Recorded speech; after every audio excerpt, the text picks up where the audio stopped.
necessarily like make the record better, in my opinion. But I'm just saying that's why I enjoy it more. That's all I'm saying. I mean, man, I really don't ever. I don't see if I'll ever be able to like get to you, bro. Like I don't think.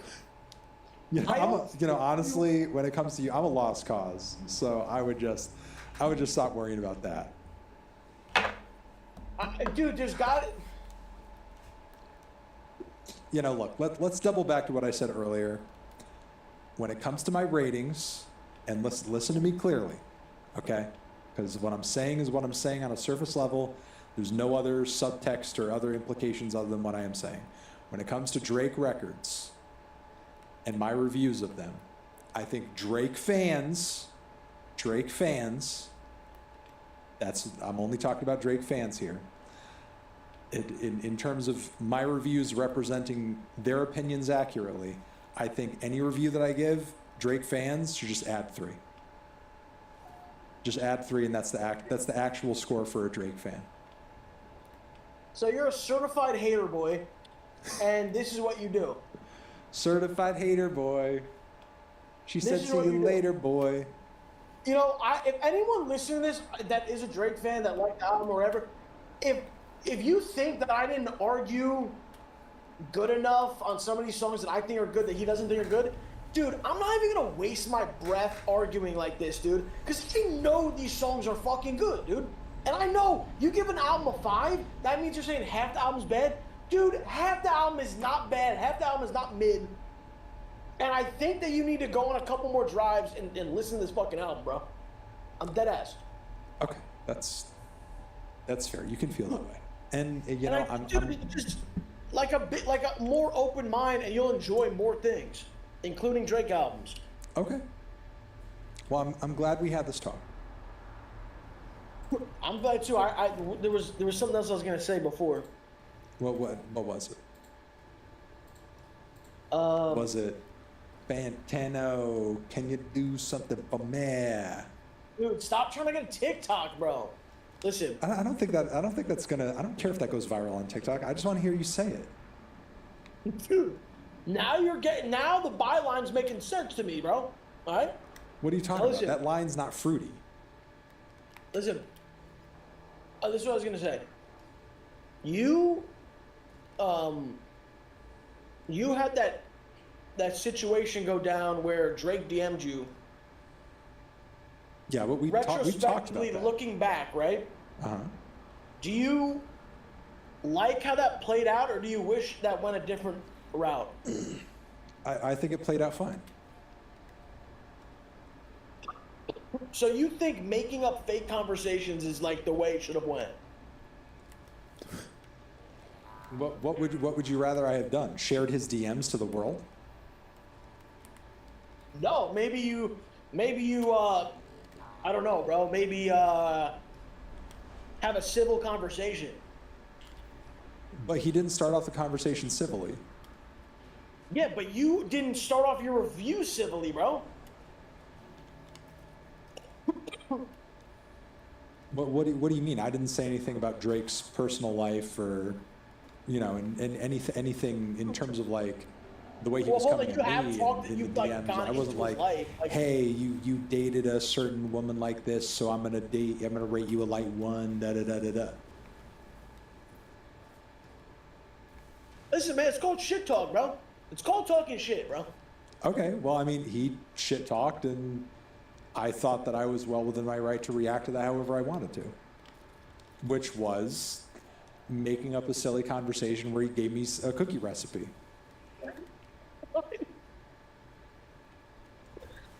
Like I'm just imagining you in the room, and you've like a whiteboard of like different, like maybe you're like weighing the pros and cons of different ways to go about. Like that's what I thought you were doing.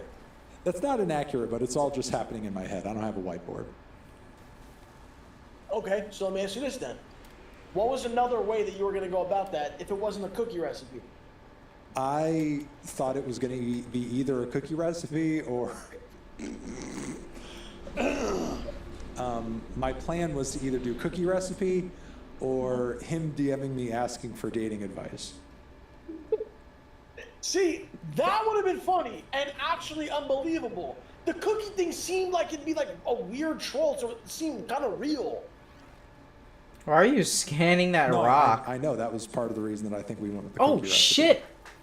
What the Oh, dude, you're fuck? sick. Yeah, you're demented. Thanks, man. You're fucking demented, bro. What a You're guy. actually sick in the fucking head.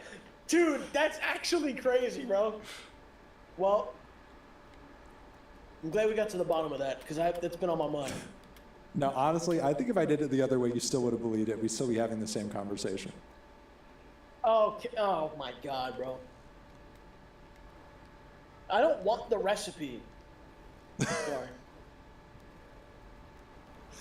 It's a good recipe. Some people have made it.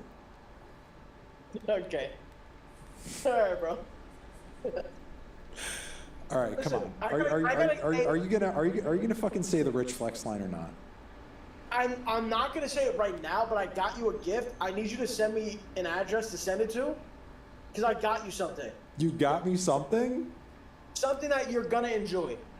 Is it a Drake shirt? No, it's not. No. Okay. Is it a cookie recipe? No, but just promise me at some point when it does come, whether you're streaming a video, whatever, just show like what you got. Okay. Is it another one of those nice green bags I saw on camera earlier that you had? How dare you, bro? I liked that bag.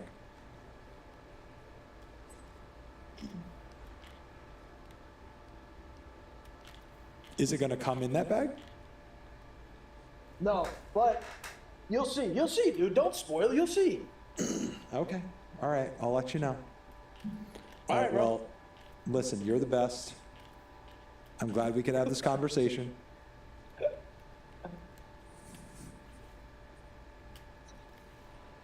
Yeah, in a weird way, same, bro. You keep saying it's weird, but it's like completely not weird. Like we get along, we have a good rapport.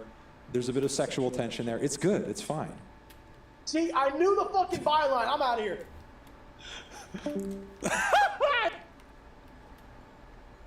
A new PlayStation 5 is coming this holiday season, but it is not the PS5 Slim, even though that's basically what everybody is calling it.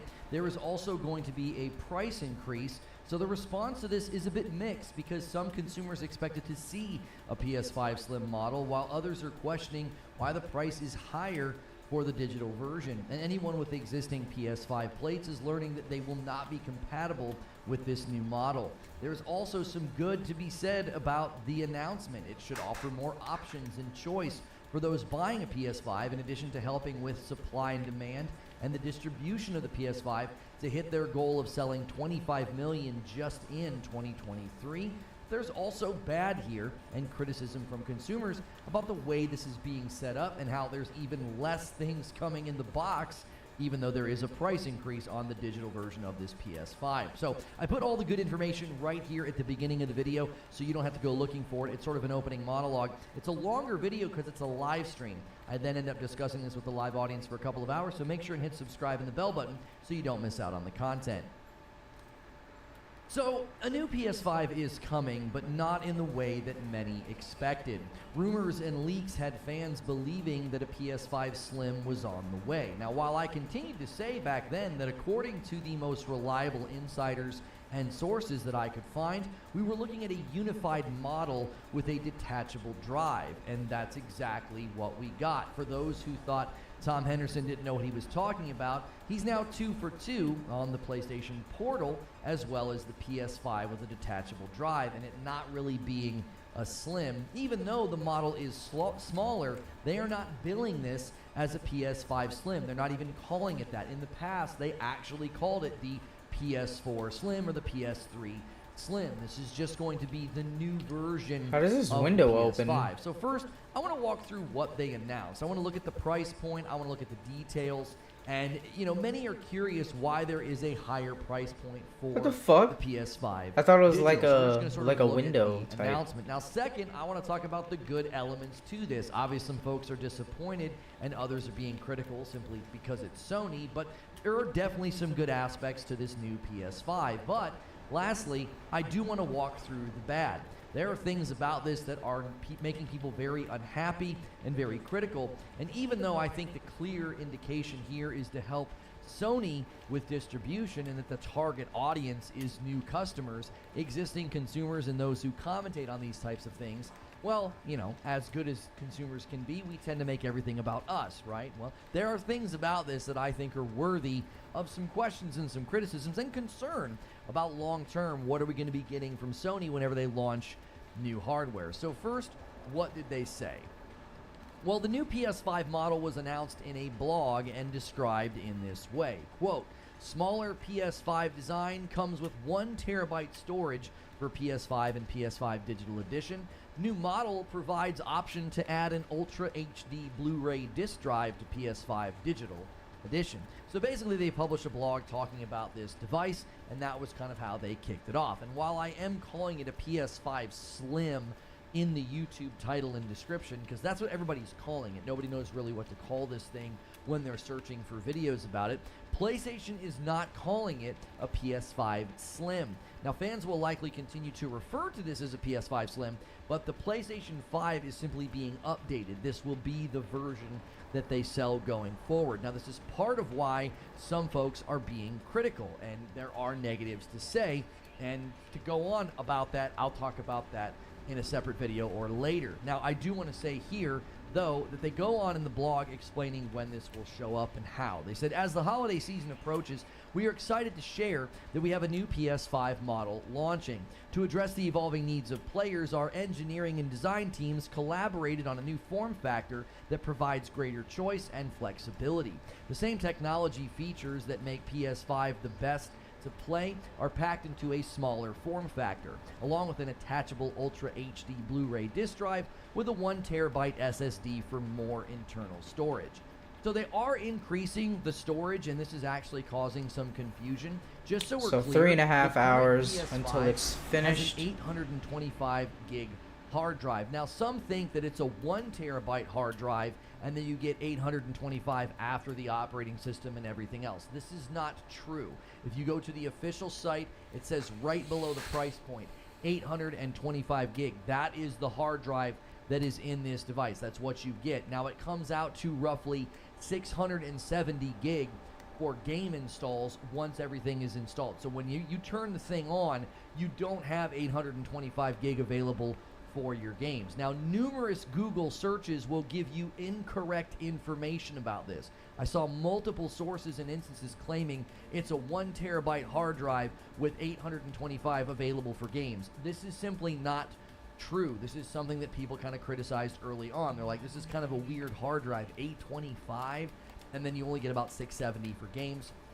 You contrast that against the Series X, you have about 800 gig available for games on that one because you have a 1 terabyte ahead of time. So this is a point of criticism early on. So a lot of people are getting this one wrong, and this is obviously then causing confusion because people see, oh, the new PlayStation 5 is going to have a 1 terabyte hard drive in it. Well, don't we already have that? So there is some backwards thinking here. It's like, well, it's not actually larger.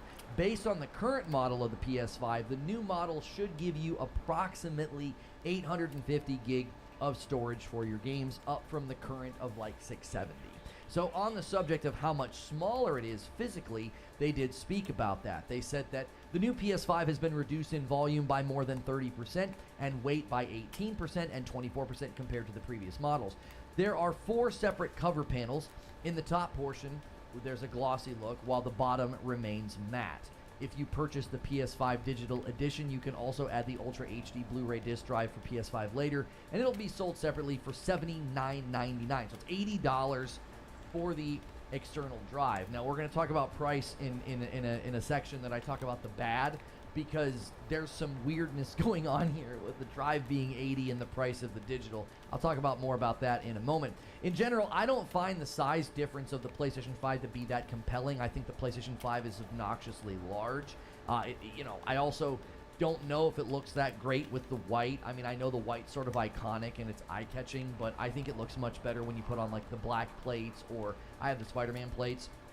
Obviously, this is just my opinion, but I will say the new design is slightly better and sleeker from where I sit, but it still looks like a Wi-Fi router from SkyMall, okay? I've always thought the PlayStation 5 was a very weird form factor. I think the Series X is a lot classier looking, especially if you put it on like an entertainment stand. So they make it clear, though, that this will be the model going forward. They say the new PS5 model will be available starting this November in the U.S. at select local retailers and directplaystation.com where available. It will continue to roll out globally in the following months. Once inventory of the current PS5 model has sold out, Damn it. the new PS5 will become I'll the build a only landing pad for model now. available. So again, this is not a PS5 Slim.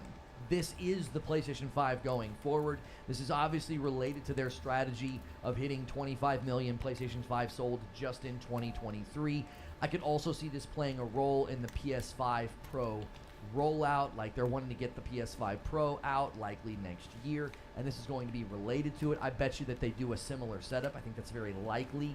There'll be one base model of the PS5 Pro, and then this detachable drive will be able to attach. You to know what? to I guess I provide could the find game. different It will likely be farms. compatible with the PS5 Pro. Maybe And try this to is find a good prediction that I'm phosphorus making. I think farm. they're going to enjoy having a unified And just go SKU, from base to one base. model that will likely help with distribution. That's a Making good model idea. that's digital and making a Since model they're that has a way disk too close drive to my has base, I was thinking about. likely been one of the causes. There were many causes, That's but better. one of the causes for supply constraints. But with the drive included or without the drive included, the digital version, that's likely how the PS5 Pro will ship as well. And major points of criticism, or I'm going to touch on this in a separate segment about the bad, but I will try to quickly address the question of price here, okay? Because the question of price is, I think, a valid one. The disc version of the new PlayStation 5 is at the same price that it's always been, $499, but the digital is going up to $450. I'm sorry. So $450. So you can buy the disc version for $500 or the digital version for $450. At first I thought, okay, well, the hard drive's a little bit bigger and it's a modular device. You know, those are nice upgrades. But the disc version's not any more expensive. Like, it gets the bump in storage as well. So it doesn't really make any sense. Like, I get from a business strategy, when you're in the lead, this kind of works. Folks are gonna Sulfurine. criticize and complain Holy all they want, shit. but PlayStation I is really basically need saying, that. you know what, our console's more, and you know, take it or leave it. It's going to cost more than what the competition is doing, and we don't care, right? Brad Sams has a video about this that I'm going to react to, I think, where he talks about how this sends a loud and clear message that Sony's like, Okay, yeah, we don't so even it's care right about Xbox there. anymore. We're not even going to worry about competing on price or being in the same Interesting. price hemisphere. When demand is as high as it is for your Can I product, build another a base $50 computer? price bump is not going to make the average consumer bat an eye when you're spending $400. It's within an $450, existing base especially range. when you're looking at something that's newer Fuck. and shinier and has a slightly larger hard drive. Most people aren't going to say anything, right? Many are going to justify Maybe I it can and say, still well, put I'm up a getting little mineral bit extractor. more storage, especially since the larger Series S has already laid that groundwork. Now, granted, the Series S storage is double, and this is not as much. You're not getting nearly as much of an increase in your storage space. But again, when your product is performing better, when it's in much higher demand, you can raise the price of it. This is basic economics. The idea that it needs to be defended or criticized, I mean, they don't really need to defend it. I'm not even defending it. I'm acknowledging that it's a frustration for consumers to see the price go up on something when they're not really getting more. In fact, they're kind of getting less. I'll talk about that in the bad segment. You know, there's these classic cries right now of, well, this is just greed, somewhat humorous as many of these people type on an electronic device like an iPhone that is driven by the exact same economic model of raise the price when demand is high.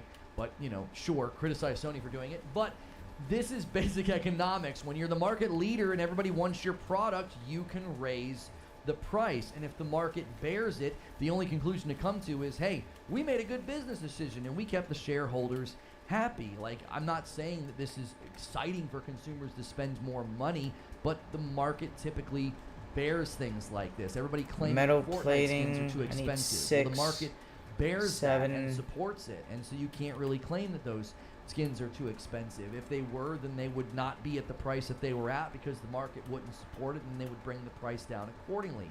Like, imagine telling shareholders, well, all of our market research and projections indicate that we could apply a price increase in relation to the overwhelming demand, but we didn't do it because people were going to cry about it on Twitter and Reddit. Like, they just don't care about these sorts of things. I think gamers are starting to conflate the fact that our feedback has power in the realm of games with patches, updates, quality, that type of feedback. But in the realm of business and basic economics, money has the bullhorn and it shouts the loudest. So speak with your wallets. I think that's the best thing to do.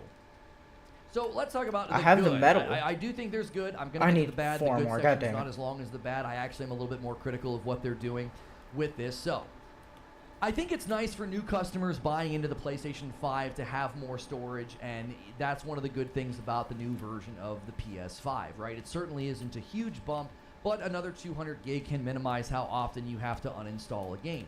I'm curious if they can use the spot where the disk drive goes to allow for a hard drive expansion down the road. Like maybe you have no interest in the disk drive, and you're like, well, maybe you can sell a hard drive to slap on there, and it would make my storage significantly larger.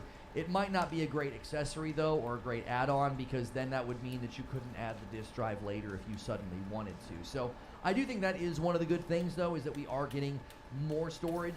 200 gig, I do think, is helpful.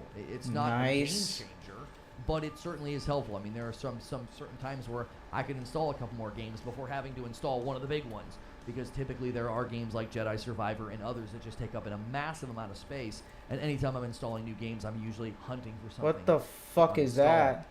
Now, the second good thing that we could say about this is it is now a modular device. This gives the customer more choice without having to make two completely Where'd he different go? models, right? Sony doesn't have to continue to make a disc version and a digital version, and then Yeah, that scan the choice is ship. still What the there fuck for the is that? consumer. So it helps Sony, but it also offers the customer that continued choice, as well as down the line. Alright. Maybe you buy a Hope he digital doesn't try to version, steal my and shit. then a year later you're like, man, I would really like to have the disc drive for either movies or whatever, and you have the choice to then go upgrade. I would strongly encourage you, if you ever think you're going to use the disc drive, then buy the disc drive version, because I'll talk about that when I'm critical and talk about the bad things in a separate segment.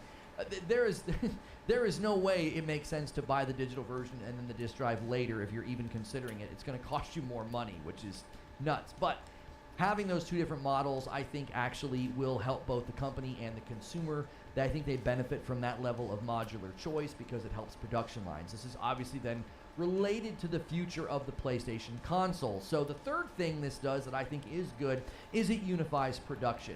It'll be a lot easier for PlayStation to meet demand and distribute the console. Ooh, if you're making A-class. just one base Getting model Sulfurine. instead How of much do two. we have? I This think is we need also more of likely gonna that. free up production lines for the PS5 Yeah, we could Pro definitely use as some well. more. It's They're valuable gonna too. probably use 50K, wherever they've been 2,000. making- Let's say they have Oh, dioxide's more production valuable. Holy lines for the disk shit. drive and production lines for the digital.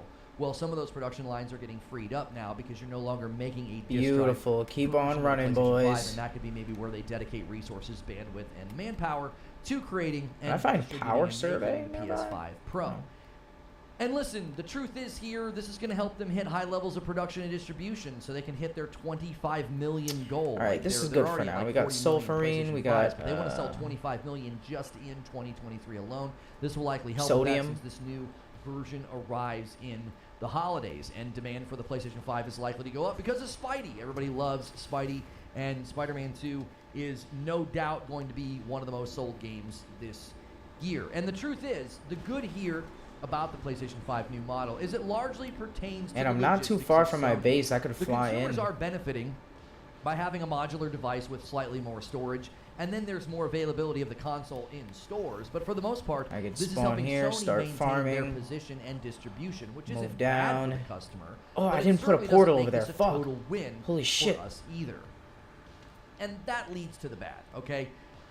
I think there are some bad things about the new PS5 model. While the device is primarily aimed at new customers, I find it strange that so many PS5 owners are decrying it as pointless or bad. It's not really aimed at you. You're not supposed to buy it. Like, you already have one. There's no reason to buy this and upgrade for a slightly larger hard drive or the ability to have a modular device. It is a negative, I think, that the new design won't be compatible with old plates. Like, I'm seeing a lot of people bringing that up. And I do think it's fair to make mention of that, but that's not really a huge deal. The number of consumers that want to buy this and then move their plates to it, that's an incredibly small percentage of the people who will end up buying this. The vast majority will be buying this new model as their first PlayStation 5.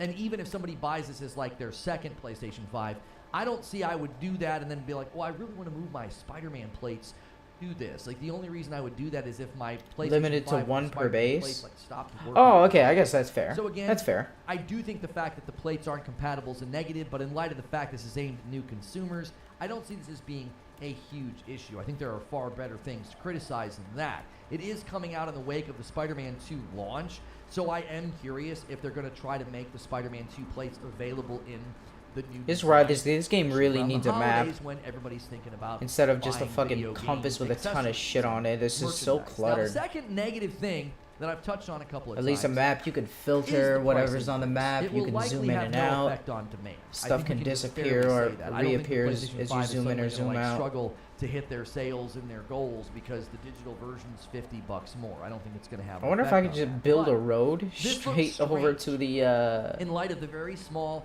hard drive upgrade and the fact that the disc version does not have a price increase. I could certainly think through this and conclude, listen, I know from a business standpoint, they're like, listen, market research says $499 is about as high as we can go. If you raised it beyond $499 to like $550, the market wouldn't bear Maybe that. I can you know, build that would actually something, hurt the like a distribution flag of or disc something? version. So keep that one at $499. But they know that that $450 is not going to hurt demand. It isn't. They're like, an extra $50, like, I can understand that intellectually, but I think it's totally valid for the consumer to say, why am I spending $50 more than before? Like, what's the point here? Especially if you really crunch the numbers here, if you really crunch the math, the external disk drive is $80. So if you buy the non-disk drive version, shouldn't it be at least $80 cheaper? Like, if it's a $420 device, hey, $420, right? That would make sense because you could buy it. It's slightly more expensive than the older digital model because it's modular and has a slightly larger hard drive. But think of it this way. Right now, if you buy the digital version this holiday season for $450, and then later you buy the disk drive for $80, you just spent $530 instead of $500, okay? You'd have been better off just buying the disc How much does it version cost to make it? begin with. So from an optics standpoint, this is just a Pure bad ferrite look. It doesn't make any carbon, sense. not that Like, much. okay, so how much is the disk drive? Oh, it's $80. Okay, how much is the version with the disk drive? Okay, it's $500. So how much do I save when I buy the digital version that doesn't have the disk drive? I only save $50. Wouldn't I? Why don't I save $80? It doesn't make any Excuse sense. me. It doesn't actually, like, sitting on the shelves of the store, I could see a consumer being like, this makes literally no sense at all. At the end of the day, it's a business decision that will likely help their margins or their losses on hardware production and distribution. We know often consoles. Man, in their this earliest first years person sold at a placement is loss, horrible. What the and fuck? This could be just them trying to cushion against it. Okay, They know let's they're going go to be this selling way. millions of these, and that extra $50 adds up when you're distributing and selling millions of, you know, pieces of your product. And if it doesn't hurt demand, thinking strictly from a business standpoint, it's hard to fault them, but I do think Oh, it you know what? is Hold a on. negative. This is I not could just something that build is a good tall for the structure consumer. here. In the same vein of the price optics, another negative is the vertical stand being sold separately. This just smacks of the classic Apple approach of giving you less while charging you more. Starting in 2020, iPhones stopped coming with chargers and headphones. Okay, this is now, terrible. I get headphones, There we go. maybe, but no charger? Like, what? Like, so what am I supposed to do with the phone? Like, oh, you already have a charger. Yeah, well, maybe, but this just feels exactly the same as that. They were selling, you know, the chargers and the headphones separately. Why? Right? Well, because they could. Okay? Now, this is just like the $50 price increase. They likely won't be hurt by this, okay? But $30 for a vertical stand, that's laughable in two ways. First, it's a joke to sell a stand. It's literally a piece of plastic with like a metal ring around it for $30, okay? But it's also comical because they're gonna get away with it. Like, it's not gonna hurt them. Nobody's gonna stop buying a PlayStation 5 because they don't get a vertical stand.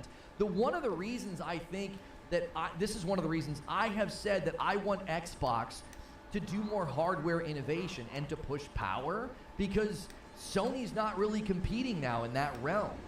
This move that they're doing right now with this new model and the pricing structure and taking things. Man, what the fuck out is the this stair? I box just want to turn while it the other charging way. you What the more. fuck Well, is this? With the PS5 Pro coming next year, we could definitely see a similar Facing the scenario. other Like, way, we're- but it's- we're the big dog now. You know, you don't get a controller, right? You just get the PS5 Pro.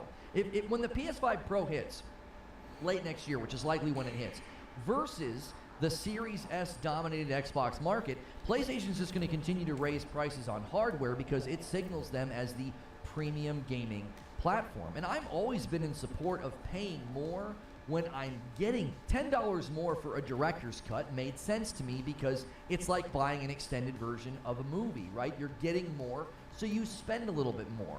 That's perfect value transmission logic to my brain. If I'm getting more, I'm spending more. That's not what we're looking at here, okay? You're spending more and you're getting less. Now, somebody's going to push back and say, but you get more hard drive space. Okay, but then why is the disc version not more expensive? Why are you only saving $50 by buying the digital version instead of $80, since that's the price of the disc drive? Again, this all looks like what Apple does, and many of us have said that Sony and PlayStation are becoming the Apple of gaming. They're becoming the premium platform. They're the platform that can sell accessories and everybody buys them. They're the platform that can just like raise the price on hardware and give you less stuff in the box and people buy it anyway. That's not necessarily bad for consumers, but it's also not necessarily good for consumers because it starts to remove choice and requires you to spend more. The last negative I think that relates to all of this, sort of the undergirding negative, is that many were hoping for a PS5 Slim. Spending more for a completely different model with Slim in the name, I think would have gone a long way. It's like, well, no, you don't need a vertical stand. It's a completely different model, and it's intended to be on its side, but if you want to stand it up, we have this separate stand. I got a that you structure, can I buy. could Now, see that would my still shit now. receive some criticism, but I don't think it would receive as much. guess that I think makes the optics sense. on it would shift It's good a enough. little bit, because this just feels like, hey, we updated the PS5 to be modular, give you a little bit more hard drive space, we took away the vertical stand, and we raised the price on digital for no reason. It just doesn't really hit as strongly as, here is the PS5 Slim, and it gets a little bit more hard drive space. We made some changes to the shape and the form factor, so we didn't include the vertical stand. I think that's a little bit easier to sell than what they're currently doing. Again, all these negatives don't really affect new customers or All right, the let's go demand back of home. the PS5. I think the average customer doesn't pay any attention to any of this. But that doesn't mean that they aren't worthy of some criticism and some pushback. The PS5 is the dominant next-gen console, and this announcement just cements loud and clear in terms of dollars and cents. So let me give you my thoughts and my conclusion on this.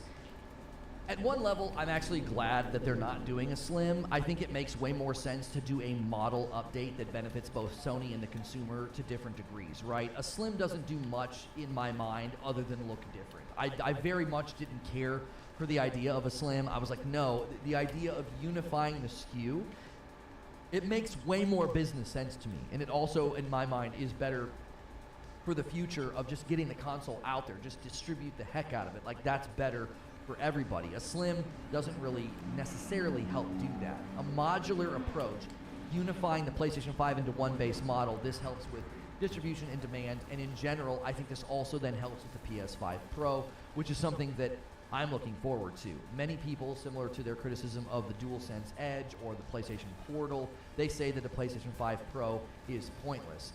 I think the proof's always in the pudding and the sales, and we continue to see that with the PS5 Portal, the DualSense Edge, even the PSVR 2. These are all devices and things that were decried as pointless or stupid or DOA, and then they sell like crazy. So I think a PS5 Pro is on the way, and if this helps usher that in, I'm fully in support of that. The second thing I want to say is, while there is good and bad about the new PS5 model, I largely think long-term, nobody will care or remember.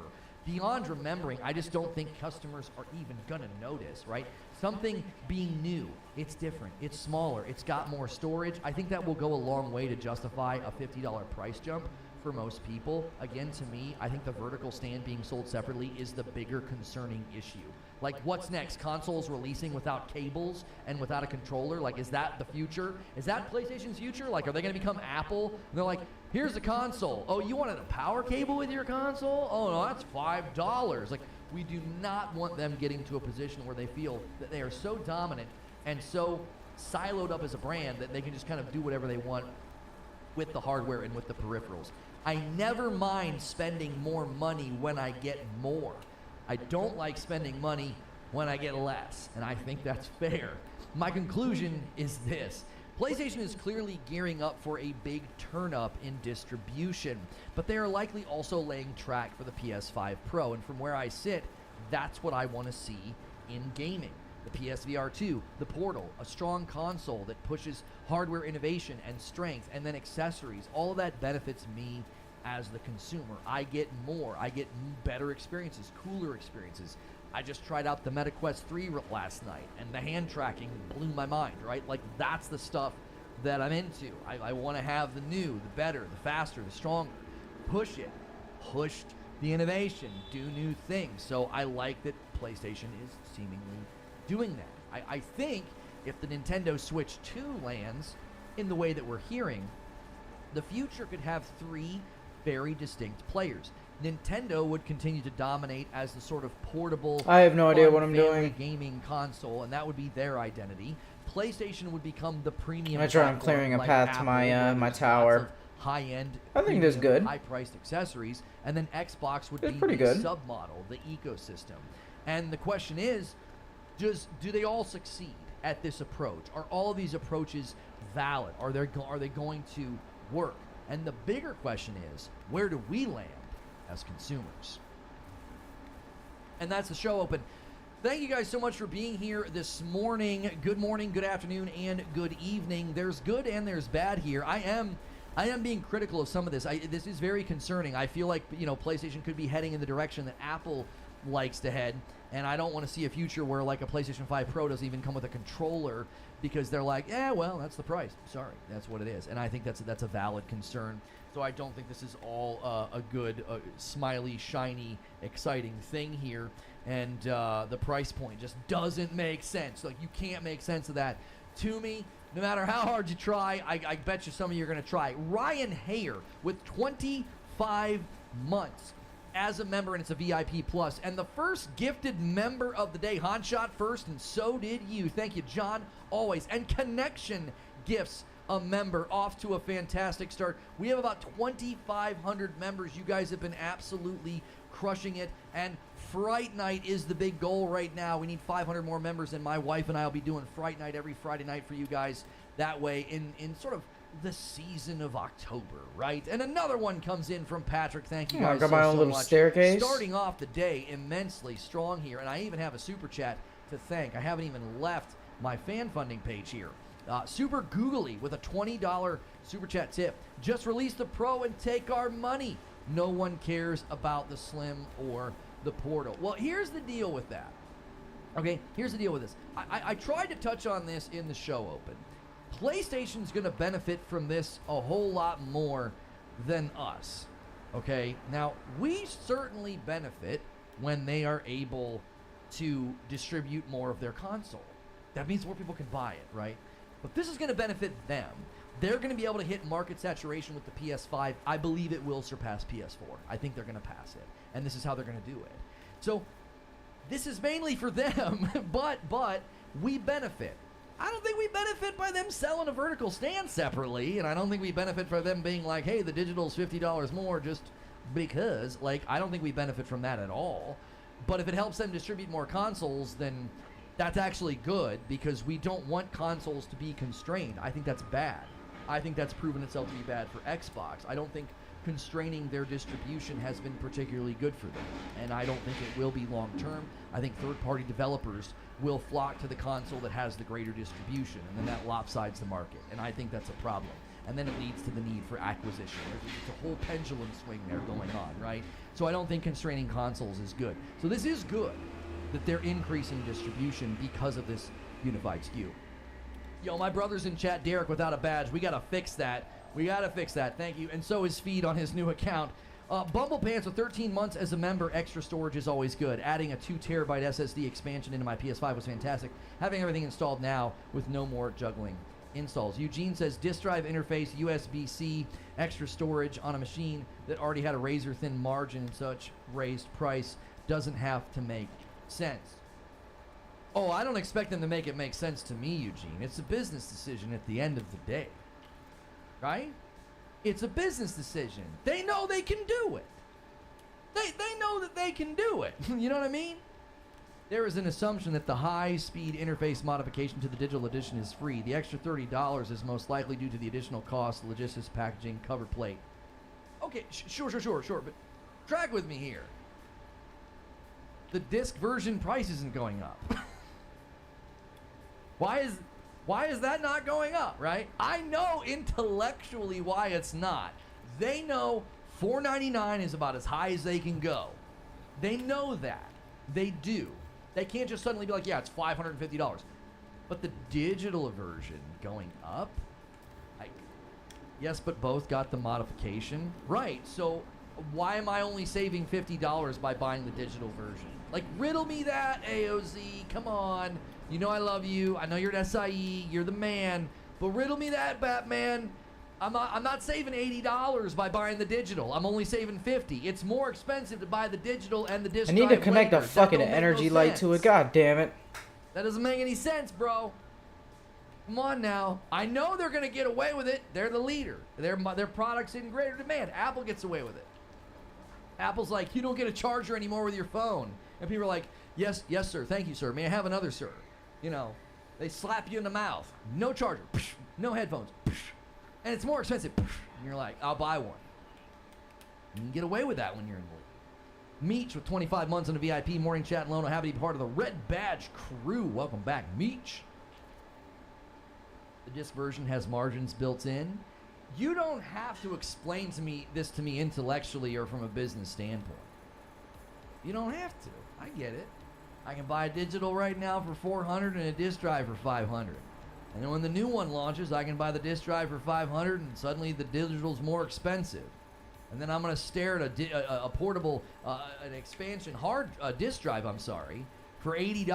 And I'm like, what? That doesn't make any sense. Now, if they would have charged $420 for the digital, that would have made sense. 2 gifted members coming in back to back. It's a double. That's also a 20 bomb layup. Thank you so much. The layup goes to RPG. That's such an easy score. Puts it in so lightly. Thank you so much, RPG. Tempting one of the big boys to drop a 20 bomb. Let's get the scene switcher going so you guys can see. You guys can see my awesome. Whoop, that's not right. This right here. Look at that. Isn't that sick? Another shirt from Into the AM. Be sure to check out their collection. They're having a sale right now, and you can stack my code on top, code LONO, or intotheam.com/. Oh, my bad, man. The comparisons I didn't mean to kill are him. the old hardware and why the price needed to be increased on one and not the other, and it's because Sony doesn't subsidize their hardware, and the digital was barely breaking even. Right, I get all of that. Do you stare at a God of War Ragnarok bundle and wonder why it's $20 cheaper? What do you mean? DK Bager with the gifted member, continuing to push the line. Thank you so much, DK Bager. Little bit of a member train. Jump on, guys. You can gift one at a time. Don't let the big member bombs scare you off. Those single ones add up quick. Bundles always cost a bit less. Buy a Whopper and fries and large cola separately, and it's more than the meal. It doesn't matter. You think the Javier Cotto comes in. We've not got to yell that name in a while, and he's here. Not only is he dropping the 20 bomb, he's the Agents of Chaos because he's pushing us past 25 all by himself. And then another one, a 5 bomb comes in from Hex, and he pushes the line. We've got a bona fide member train happening right now. Get involved. Throw 1 in, throw a 5 in, throw a 20 in, throw a 50 in to get the Death Star on the screen. You guys are the best. Thank you so much. Pushing the member count a little bit higher. If you guys just got a gifted membership, make sure and say thank you to the people that did that. Consider gifting a membership to pay it forward. Every 25, I give 5. I already owe you. I'll do that later during the premiere. And another single member coming in from my man, Stone Spire. And appreciate that. If you guys have been getting little housekeeping, let me just say this very quickly. If you guys have been getting too many notifications from my channel, YouTube made a change where like every time I schedule a stream for members, it tells you, hey, he scheduled a stream. And then it tells you he's going live in 30 minutes. And then it tells you he just went live. That's absurd, okay? That's too many notifications. And I'm sorry about that. We're going to make a change today that should limit it to 1 notification per member stream, okay? We did some experimenting yesterday to solve that issue, and I am sorry that they made that change. I'm excited that they're trying to tell you, hey, here's members content, but they went way too far, and we have come up with a solution for that. So you should start getting less notifications as a member, because you don't need 3 notifications for a stream. That is absolutely absurd. So just a little housekeeping issue. I acknowledge that's been happening, and I am sorry that's been happening, and we are trying to address that. A single gifted member from Joker Quinn, and Veter hits 16 months as a member. Does inflation have a role in the price? I mean, maybe not. I mean, the disc version isn't getting touched by the price increase, only the digital, so. Yo, Web Dave, good to see you, my man. He says truth, plus $30 for the stand. That's my big, you know what here's the thing. Everybody's focusing on the $50, but you know what the bigger cause for concern is? A 5-bomb comes in from Keithius, keeping the member train going. Thank you so much, and bumps the line to 38. Keep that member train going. Let's just see 5-bomb after 5-bomb. Thank you so much, Keithius. Let's get my brother Derek back in the member pool. I actually find the vertical stands not being included and sold separately, that's more concerning to me. That's Apple. That smells like Apple to me. I'm not paying more and getting more. I'm paying more and getting less. The stand is a cosmetic. It came with the first one. It's just what Apple did. Apple's like, you don't get headphones or a charger. And the price went up. No, you will never convince me that them not including the stand is not a cause for like, here we go. Here we go. Your product is so good and so in demand and you're crushing it that you get to be like, yeah, take it out of the box. They don't get that now. It's $30. Come on. What are we doing? No PS prior to the PS5 came with a stand. The only reason this one came with a stand was because it needed on it was needed on the horizontal. No charger was imposed by the EU. Wait, Apple wasn't allowed to include chargers because of the EU? Is that true? I've never heard that before. Doc says, I'm sad, Sony's not Sony anymore. This console war stuff is no longer fun. Doc, it's like when you're at the game, right, and one team has like 52 points and the other team can't even kick a field goal and everybody just leaves.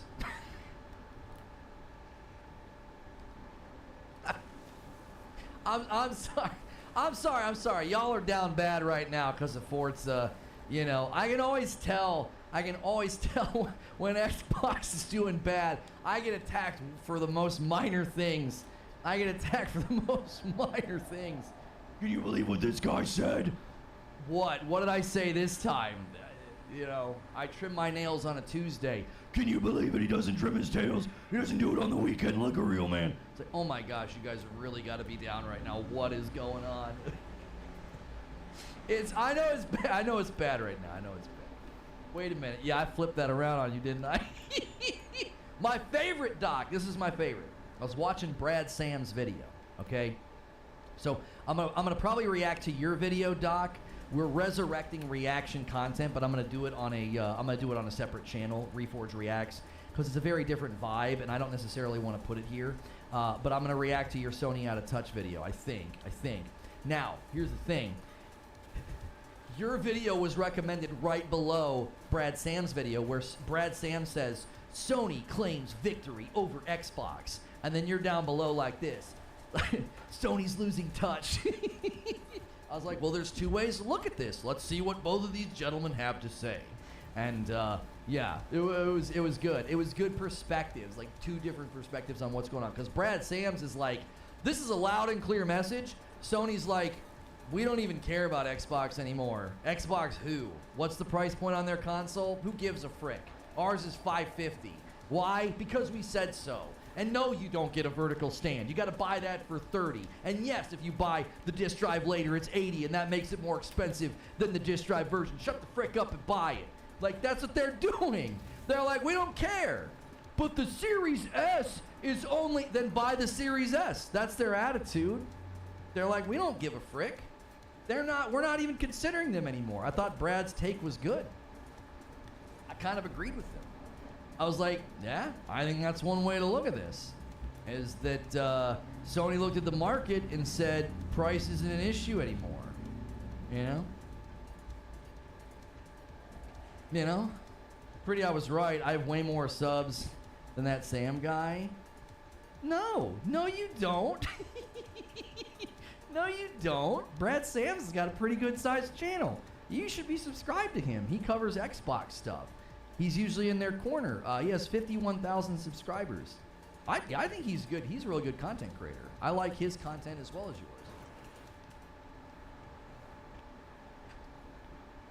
Why should they? Xbox isn't competing where it matters. Exclusive software. You're right about third-party devs. They're going to support the best-selling console, aka the PS5. All right, that looks good. Listen to me. I'm about to have a whole farming route. That pendulum's going to swing. It already is swinging. That's clever. Hey, let me pretend, bro. Your viewership right. to sub ratio always blows me away, though. It always blows me away. I'm like, this guy's pulling 2 and 3K views, and you don't even have 10K subscribers. That's not a slam. That's praise. It's like this guy doesn't even have 10K subscribers, and his videos pull 2 and 3K views. Get the frick out of here. Golly, I have uploads that do that well, and I've got more than 3 times your subs. Freaking annoying. Freaking annoying. I need to put on a tank top and stand in a bathroom or wherever that is that you stand. I'm just having fun. PS5 is outpacing the Switch, by the way. Right, when you start outpacing the Switch, now the real interesting thing is going to be and one of the reasons I think that they're trying to ramp up distribution is I think PlayStation knows that Nintendo is coming. It's like, yeah, they might look like they're kind of having a tiny little downturn. Dude, they're Godzilla dipping their head for a drink. They're going to come blasting back up next year with the new Nintendo Switch. You know what I'm saying? Like this is going to be it's going to be, I'm telling you, 2024 is going to be wild, right? You got me laughing out loud at work. I invest all this time and all this energy and I just put on a freaking tank top, stand in a bathroom. Goodness gracious. Maybe I'll get more views, you know? I think it helps, you know. I think it helps when you have nice arms, you know, and you got a nice beard too. I think the beard works. I say keep it. Don't ever shave your head again though, all right? We don't need your brother calling you the Puerto Rican Lex Luthor. But I think next year is going to be crazy. 2024 is going to be bonkers. 2023 has been bonkers with the cadence of games, like big games. Boom, boom, boom, boom, boom, right? Hi-Fi, Hogwarts, bam, bam, bam, bam, bam, all year. Game after game after game after game after game. And then next year is going to be the year of, I think, of hardware. It's going to be Nintendo Switch, it's going to be PS5 Pro. If they ramp up PSVR 2, if the Portal continues to ramp up and distribute well, I think that's where we're headed.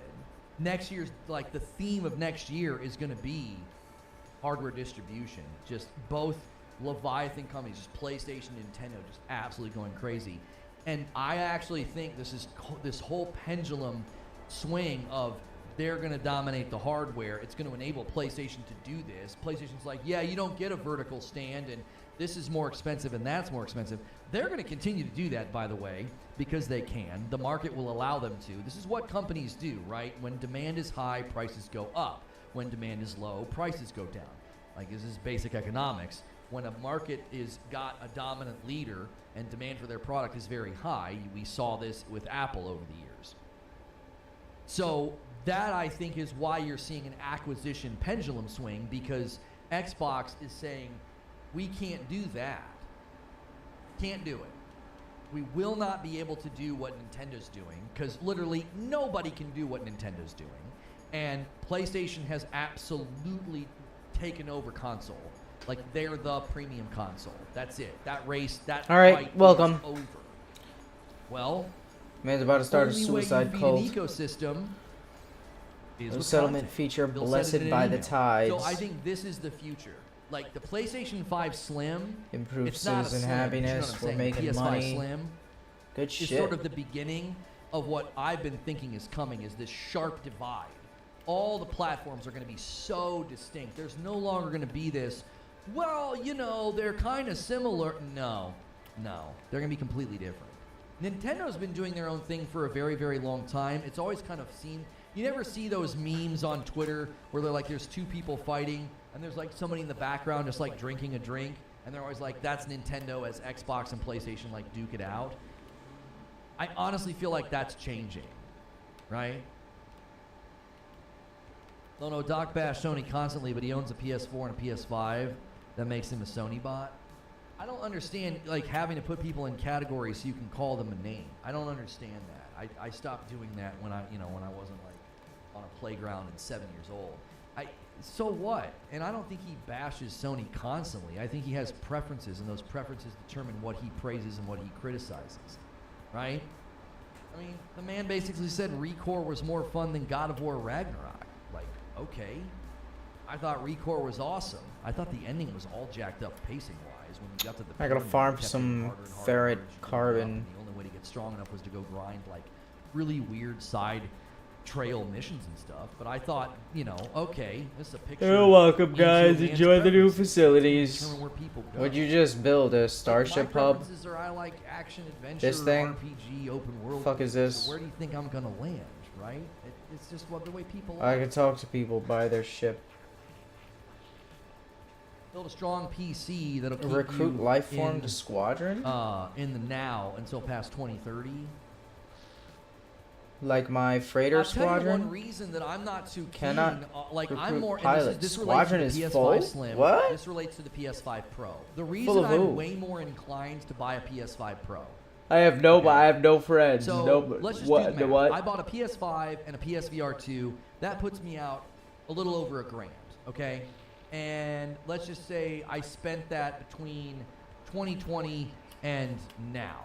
So over 3 years, you know, I spent $1,000. That's not that much. If you have a PC and you're upgrading it periodically, I'm still kind of ahead of you. You're gonna probably spend more than me if you're buying like a reasonable gaming rig, and then over the course of 3 years, maybe you upgrade a couple of the peripherals, or maybe you buy a VR. Okay, that's not cheap. The VRs are not cheap. VRs are going to cost you around $500 or more. Okay, so I'm still, I think economically, I'm still ahead of somebody that's like heavily investing in. I want to have gaming PC experience. And then if next year, late next year, Got another huge they tower sitting here. drop God damn. a This place is looking they good. drop a PS5 Pro and I buy that, I'm still within the hemisphere of like I'm not outspending Got shops a all around, front of the Galactic line Trading gaming Terminal. rig person, like front of the wave gaming rig person. And when you're on a gaming rig, you got to put up with the bad ports this year. You got to put up with the absolute abysmal state of when a game lands multi-platform, and unless it's Capcom, you don't get a good game, right? That's why I'm like, I don't really want that. What's an action RPG again?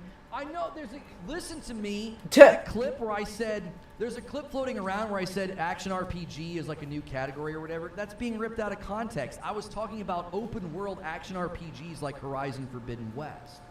I wasn't talking about Diablo from 20 years ago. I was talking about it's a new concept. That's what always happens, man. Like, we're having a 20-minute conversation. We get in the lane or the vein of talking about, like, Horizon Forbidden West and these open world games, these open world action adventure games that I believe are action RPGs. I'm not thinking about Diablo. So I say this is a new category. It's, you know, maybe in the last 15 years. Funny enough, if you go research when the first, like, third-person open world style action RPG came into existence, right on time. It was about 15 years ago. I wasn't talking about the entirety of the genre, but when you have, you know, smear merchants that do that kind of thing, like, come on. Like, that, it's ridiculous. It's ridiculous. To be that desperate, like to watch 2-hour streams, like, come on. Like, that's just ridiculous. We, in the vein of categorizing games, that subject is exhausting. I saw people saying that Zelda, classic Zelda, is an action RPG. Really? Huh. It's interesting. That's an action RPG. I always thought those were classic adventure games, but whatever. Seeing how Sony is trying to move older stock, making the OG digital system more cheaper than this new version is a good strategy. Making the OG. Oh, I didn't even consider that. So they likely are making more of the current digital version than the disc version, would be my assumption, because I think it probably sells faster because it's cheaper. So I never even considered that. Leo Mara said that in the members only Discord. Somebody's going to go to the store and they're going to see the old digital version for 400, the new digital version for 450, and they'll clear out the old digital version stock faster. That's actually freaking. That's a point I wish I would have considered. That's a very good point. That would have rounded out some of my commentary in the opening monologue, because if you go to the store and the new digital version's 400 and the old digital version's 400, which do you think you're going to frickin' buy? I wouldn't be surprised if by the time these things hit the store, the disc version, the old disc version of the PS5 is a lot harder to get your hands on. It'll be the new disc version, the new digital version, and then the old digital version. You'll have those three largely on the shelves at stores. So they raise the price on the digital and then put the OG on sale. It's not cheaper though. That's not actually cheaper. It's the same price. It doesn't matter, Gilly. If you go to the store, that's what you're going to see. Think like the consumer, Gilly. You go to Target and you're like, I'm going to get myself a PlayStation 5. I'm going to get Billy a PlayStation 5. And they have three options. They have the old digital for 400, the new digital for 450, and then the disc for 500. Well, the old digitals are going to sell like crazy. They're the cheapest. They're the cheapest. They'll pull those from the stores when the regions hasn't rolled out. Oh, and sell in the regions that haven't rolled out. That's exactly right. Add your flavor text. Yeah. I need my shoot. I need Butters to help me. Butters, how do I set up my my meta referral link? Where do I go to do that? 'Cause we're gonna want that text in the unboxing video as well. Yeah, I didn't think about that, Eugene. They'll pull and they'll only sell the old versions in the regions where the new version's not there yet. But I still think what Leo Mara is saying stands to reason. If you go to the PlayStation Digital or the PlayStation Store and you say, I've been doing that a lot, and you say, oh, I'm going to get myself a digital, they're going to have the older version for less money. And that's what you're going to do. You're going to buy the older version. They'll sell through the older version really, really fast. They've let go all the writers and directors on Digital Game. Series getting tired. Oh golly. Close to cancellation, I would imagine. They're not making any more of the original PS5 when the new gets released. Right, Liam, they're still going to have stock to sell, though. You can't rewrite history and say that digital is cheap. It's not. The new one's more expensive. You can't frame it that way. It's disingenuous, not you in general. Gilly, no one's framing it in that way. No one's saying it's cheap. When you say it's cheaper, that's accurate to say. It's totally accurate to say that the old digital version will be cheaper at that point. That's a comparative word. Cheaper than what? Cheaper than the new digital, cheaper than the disc. So it will likely sell faster. That was Leo Mara's point, is that if you go to buy and there's still old digital versions in stock, you're going to buy that. That's going to sell way faster because it's $400. Well, this one's got a slightly larger hard drive and you can add a disk drive to it later. And they're like, well, that's worth $50, but other people will say, no, race to the bottom. Give me the cheapest thing you got.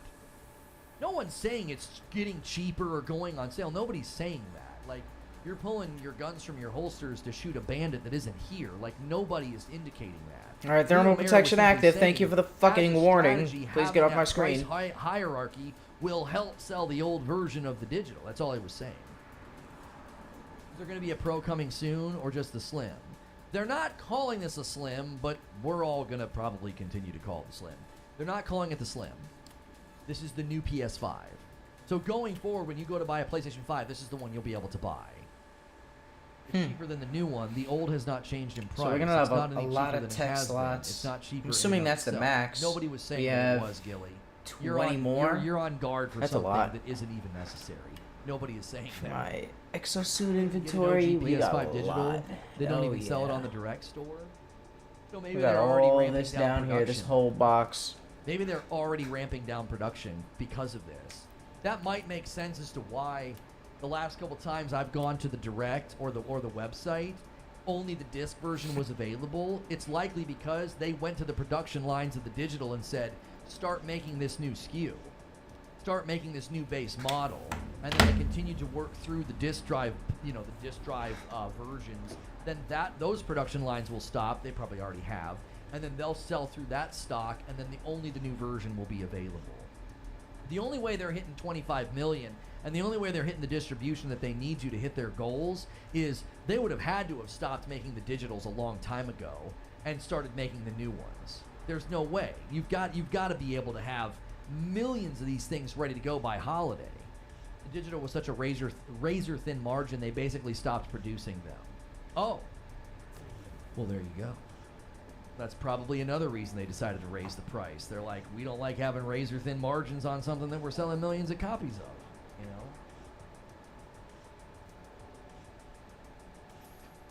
The PS5 pricing is one last gut punch by Jim Ryan before heading out into the sunset. That man's gonna head out into the sunset with record-breaking PlayStation 5 saturation. He ain't gonna hurt him at all. Hang on. Menu. What do I do? Oh, my referral link. Oh, it's in the app. I go to, where are you? You just clicked on menu? Can I do that on the mobile app, Butters?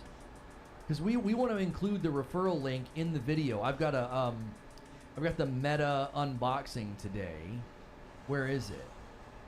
Yeah, I don't wait, refer a friend. I got it. Thank you. Thank you, Butters. I found it. You are the best. We have a Meta 3 unboxing today, and if you guys use my referral link when you sign up, it will give us both. We both get a $30 gift card, right? Like a $30 credit in the store when we do that, Butters? Next year, Reforged Roast Pumpkin Spice Edition.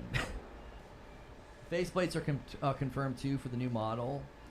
I don't think that's as big of a deal. I saw people bringing up the faceplates not being compatible, and I was like, okay, let's everybody just calm down.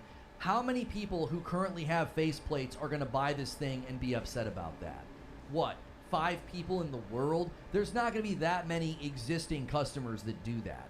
The lion's share, 95% of the people buying this thing are buying it either brand new or maybe as like a second PlayStation 5. The percentage of consumers who are like, well, I have Spider-Man plates, and if I buy that, I can't use them. Well, who are you? Why are you doing that? That's not the majority of the consumer base that's buying this device. That's not. So I don't think that's as concerning as, again, in order of severity, I think the vertical stand being sold separately is the biggest thing. Don't know. We don't want this to become like Apple taking chargers and headphones out of the box and charging us more. I think that's bad. There's no way to stop it when the company's doing so well and their product is so well in demand. Has anybody been able to stop Apple from doing that? Have we been able to? No. Okay, well that standard's already now set. PlayStation's already laying groundwork to give you less in the box for more. That sucks, okay? The next thing that I find frustrating is the $50 price increase, because basically, I don't save $80 by opting out of the disk drive. I only save $50. It's more expensive than the previous digital model, and I think it's fair for people to say, why? Well, business reasons, sucker. Like, we know that the market will support this. Sorry.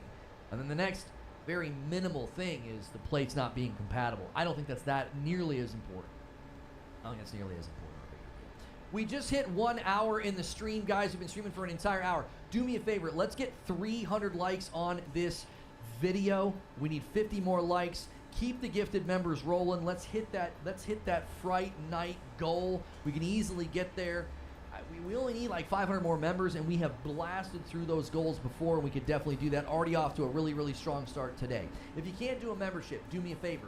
Hit the subscribe button. That enables you to talk in chat, and hit the like button. Those are free, and it supports the channel, and it makes sure that you get a chance at that gifted membership. And we also want to make sure my brother Derek gets a gifted membership at least before Friday. I think next year will be big for Sony, but not only because of the PS5 Pro, but 2024 is also the 30th anniversary of the PlayStation. So saving certain announcements for the May showcase for the 30th event may make more sense. That may make sense as to why they bump stuff to next year. They're like, let's just sandbag.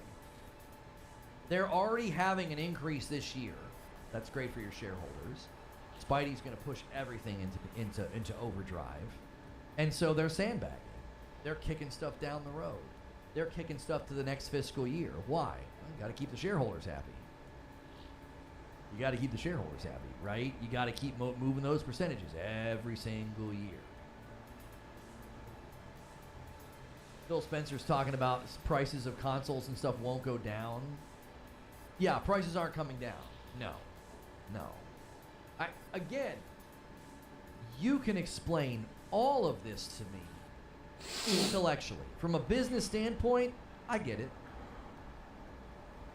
But it's totally valid for the consumer to go to the store and say, well, that's kind of dumb. Like, expressing your desires as the consumer is totally fine. The challenge is that, as I said during the show open, money holds the bullhorn and yells the loudest. Money talks way louder than you're crying on Reddit or Twitter. Well, this isn't fair, and they're just greedy. Welcome to the world. Like, it's not even welcome to the real world. Welcome to the world. Welcome to reality. All these companies are driven by greed and raising prices and margins. You think there's companies out there that are trying to get your business because they're altruistic and they like you? Like, get rid of that doe-eyed sentimentality. They're all doing it. You're allowed to say you don't like it, but it ain't gonna change anything. Abe tries to call his shots. He says feed, and he gifts a member, and he goes to Epsilon Gaming. Let's get Derek a membership. I don't know what's going on with Feed's account. Mark Miller, I think you've clearly got something wrong with your account. I don't think I can in good conscience continue to tell people to try to give a membership to Feed. I genuinely think there's a conflict at some level. Either it's a branded account or you have the thing turned off. I don't know. We can't keep pushing that though, because I don't think it's possible. There's some kind of a conflict with his account. We can't get him a membership for some reason. By now, he should have gotten one. He's been here enough with the new account. Derek says, I can't believe there's no $5 footlong at Subway anymore. That's true. The $5 footlong is gone. That is true. Sony pushes the person on Twitter crying to the side while others are lined up to give Sony their money. That's exactly right. Like, I made reference in How the many show, but fucking guys, emails do I have to need send to 50 these more- goddamn game developers for them to respond? God.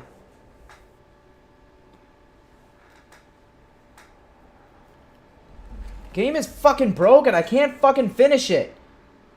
Charging goddamn $70 for an experience I can't even fucking finish. Goddamn Cyberpunk, man. What a piece of shit.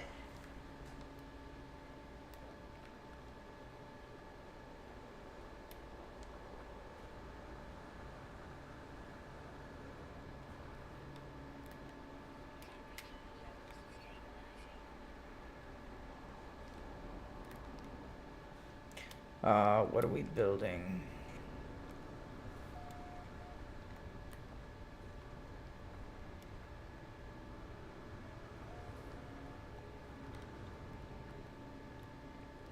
I don't think there's anything to build right now. Is there anything left? There should be some more stuff. This place isn't even... We haven't done this building yet. Yeah, there's just a bunch of shit in there. Not even beds. Yeah, it's just shit on the shelf. Waiting for their moment. Man's about to shoot up the camp. I'm fucking sick of these guys, goddammit! You just ignore me. I know they're laughing at me in the corner. You're gonna regret treating me like they did when I come into work tomorrow. You're all gonna regret it. I'm not taking my medication anymore. Fuck the doctor.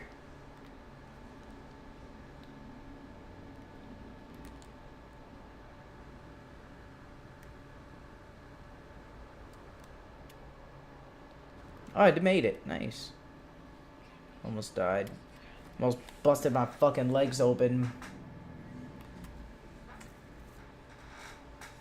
Alright, the debt's clearing. We're making a lot of fucking money. Do I get any of it?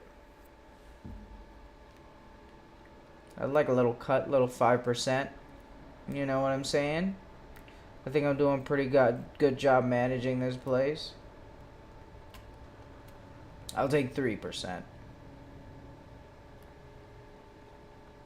Not a penny more. What up, bitch? What up, ho? What are you doing? Leave.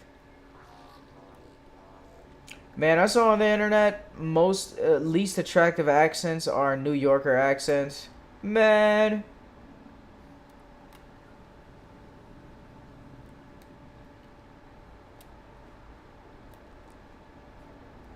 Some fucking bullshit. There's definitely some ugly sounding New Yorkers. I don't know, it just sounds real aggressive sometimes. Very, it sounds very, just very intimidating. It's just very off-putting. The human being wasn't made to enjoy that kind of attitude or even live in that city. It's way too cold. You wake up every morning and it smells like fucking blood, piss, and sewage. You can't even smell the fresh grass. You can't even smell the fresh grass in front of you.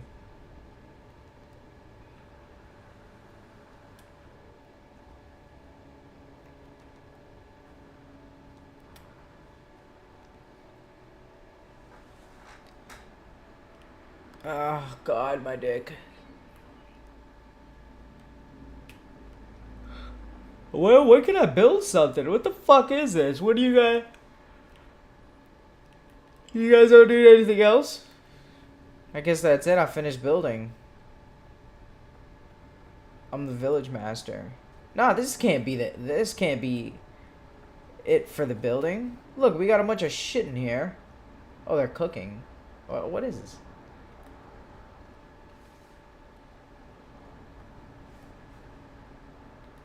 Yeah, definitely got some more buildings to make. Urgently heading to their large house. He's got... The wife called me back. Just a little booty call. Nothing to worry about. I can call my ship. Alright. Get over here.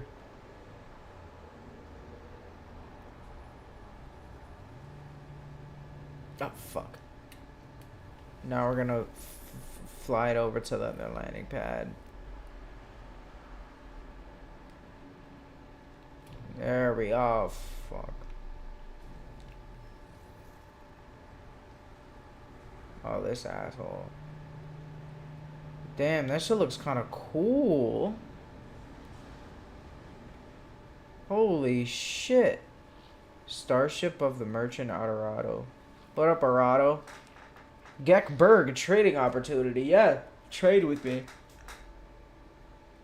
No, I don't want this shit. I want to see your ship. Holy, look at that cargo. Damage potential. Maneuverability, shield strength, range. Nah, not that interesting. I got 2 more open slots, but it looks cool, but can I make my own? Can I build my own ship? That would be fucking awesome. Can I... Hold on.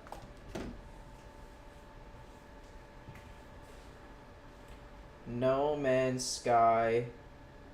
Can I build my own ship?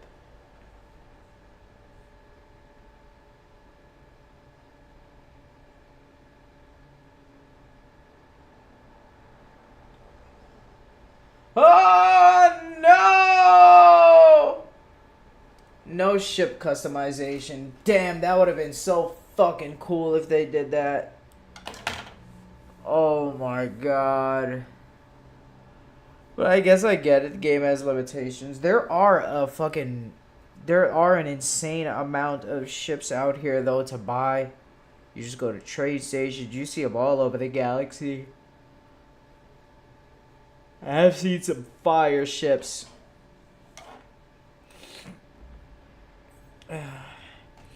Well, I'll just buy somebody else's ship. If I try to make my own, it's gonna come out all fucked up anyway.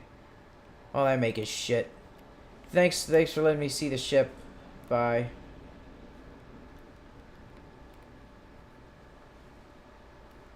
You guys still don't need me to build anything? What the fuck is this? Happiness 36%. They're a little too happy.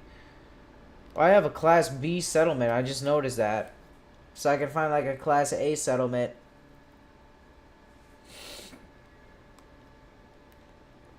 Or S class. Oh, my fucking mouth hurts again. God damn it, man. Every time I brush my teeth, I fuck something up in there. God damn it.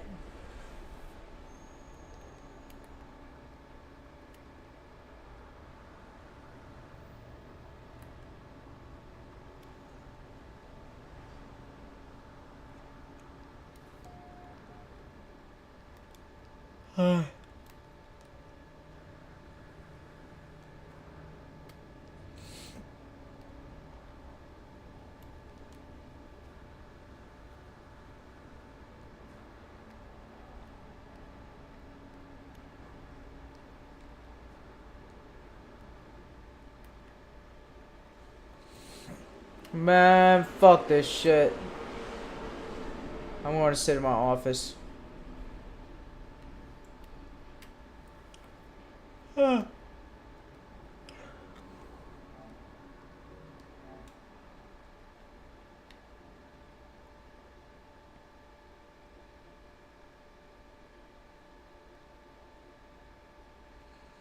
know we got Farming Simulator.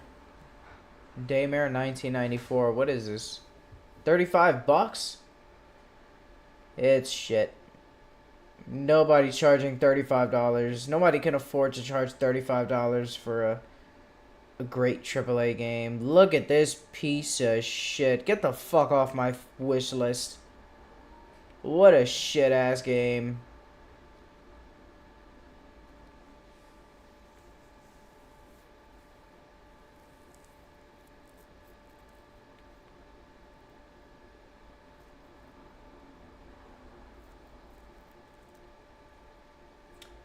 Exoprime will turn out to be fucking shit too.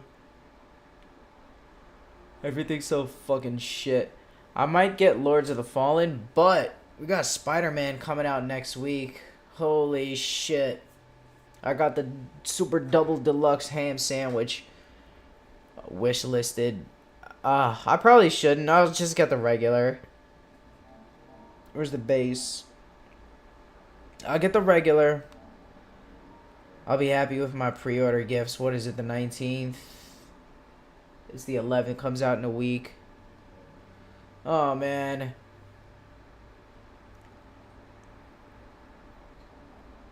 Lords of the Fallen. You know what? I do want to get this. I just don't know. No Man's Sky's got me so busy. Oh, my God. I'm gonna be playing this thing for fucking ever. Lords of the Fallen, I'll probably get it on sale or something. I don't know. But Spider-Man too. It's gonna be a nice short action game.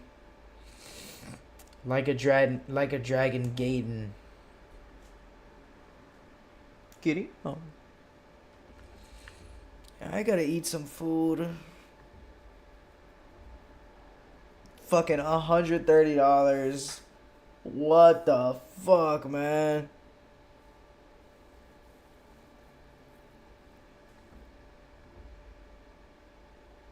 That deluxe can't be that good. Helldivers. Super Citizen Edition? What the fuck? Now, why is this game $40? I'm curious. Is it gonna be a piece of shit? Because it's cheaper than Assassin's Creed Mirage, and Assassin's Creed Mirage is just fucking Assassin's Creed like 2 and 3.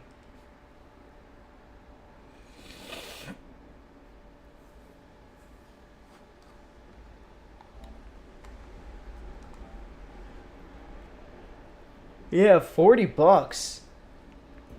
Why is it $40? Is there only are the missions are there only gonna be like fucking like one game mode? I don't know, man. For $40, I'm having second thoughts. Let me see.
Okay, so apparently it's on par with the previous Helldivers game cost, what they charge. They never charged a shit ton of money for this. But I don't know, man. I hope from the trailers we get to fight like big swarms. Remnant 2 wasn't full price either, but it was so fucking trash, man. And I also have played. There are also really good free games, so I guess I shouldn't be surprised if a good game does come out for 40. I played Stray for $30.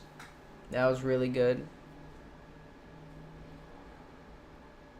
I guess, man, there's been so many fucking trash $70 games.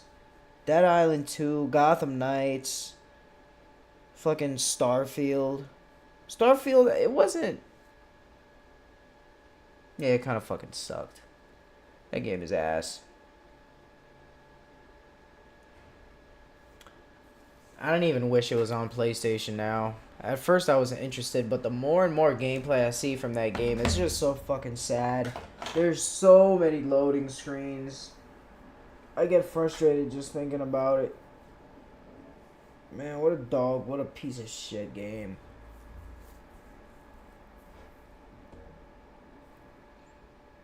Helldivers 2, hey, get that fat alien cock in your mouth. Hey, fit that fat asshole on me. Hey, comes out in 19 days. I'm gonna play this Quantum Error.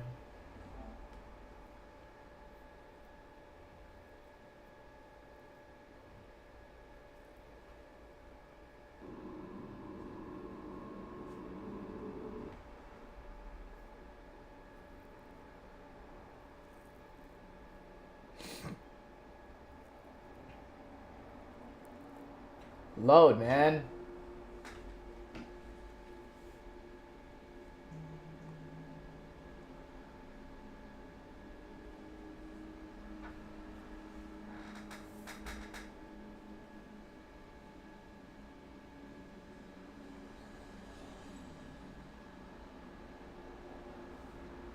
I can't play. What?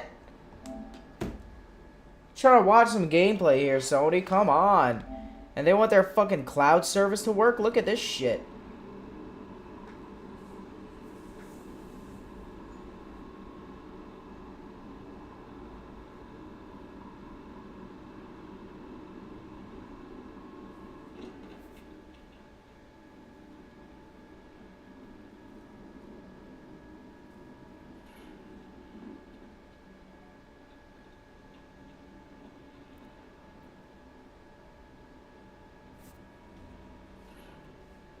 Volume is so low on these videos. There's no volume control.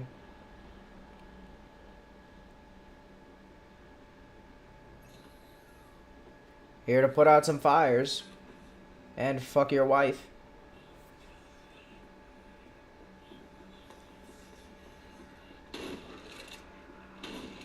I love the ragdoll. There we go. Oh, shit.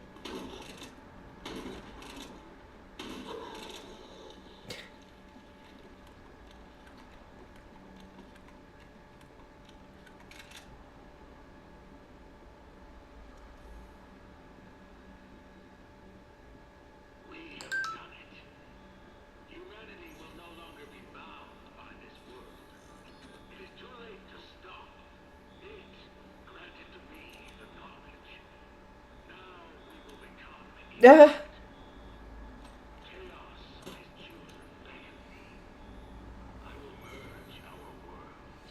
Looks a little janky with the item picking up. Hope they fixed it by launch.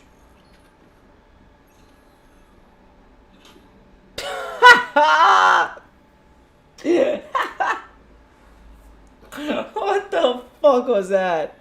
That was so funny.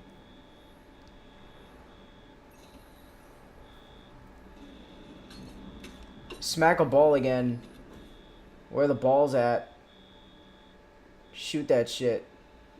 Oh, it's fucking daycare kids. Slice them up. You can't be their dad. That's right. Go back home. Play your Fortnite.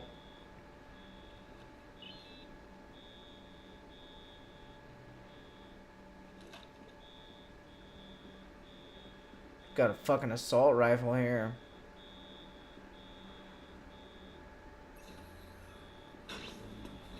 Ah, shoot him!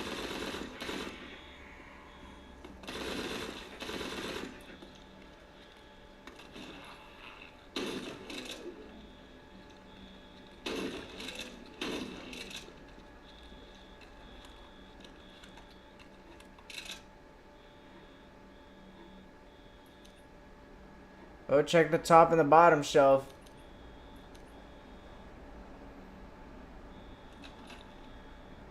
Ion rifle. This game kind of gives like Doom vibes with the weapons, like the weapon variety. Spitter, what the fuck is this?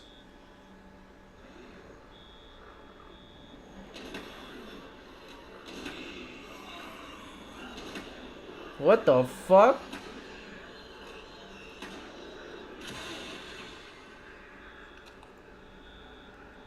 What is this, like a super shotgun?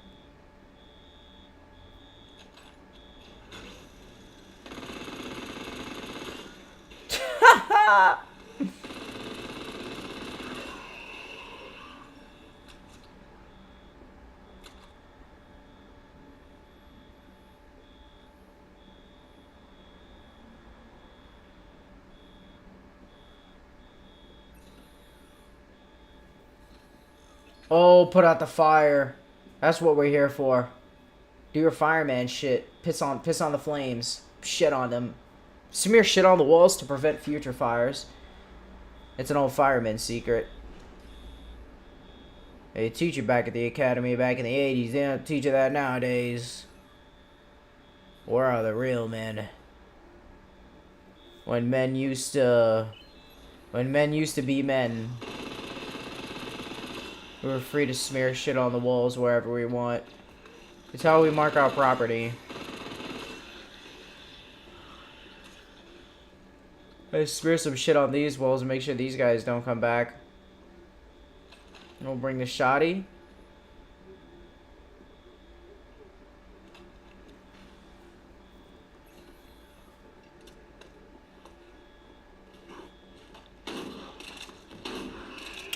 The sound effects are a little underwhelming. Like the sound effects and the visual effects are a little underwhelming. Or at least from my speaker. I don't know. Maybe it's the speaker here. Hold on. Because it seems so fucking quiet.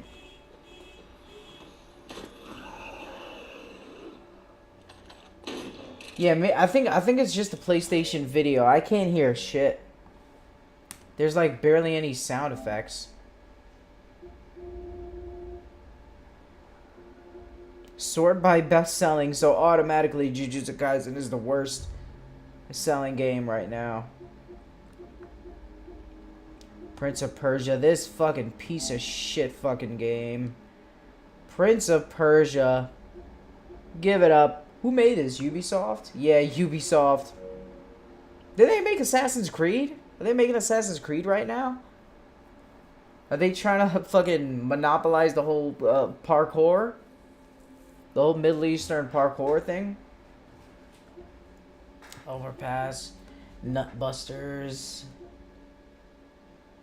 Bulletstorm VR. What a garbage game. Not garbage. It was kind of fun, but it's just not enough variety in the combat and the environment kills. It fucking sucked. Farming Simulator. Hey. I think I get this for free this month.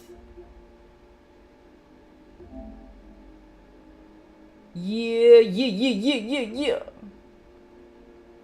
Farming Simulator. Sore thumbs can hit. I forgot to relax between matches. Then, I played Farming Simulator. A whole new world was revealed to me. Agriculture, animal husbandry, forestry. Animal husbandry? Exciting machinery. He marries his sheep, he Tiny fucks them. tractor showed me the ropes. Never cultivated a field before.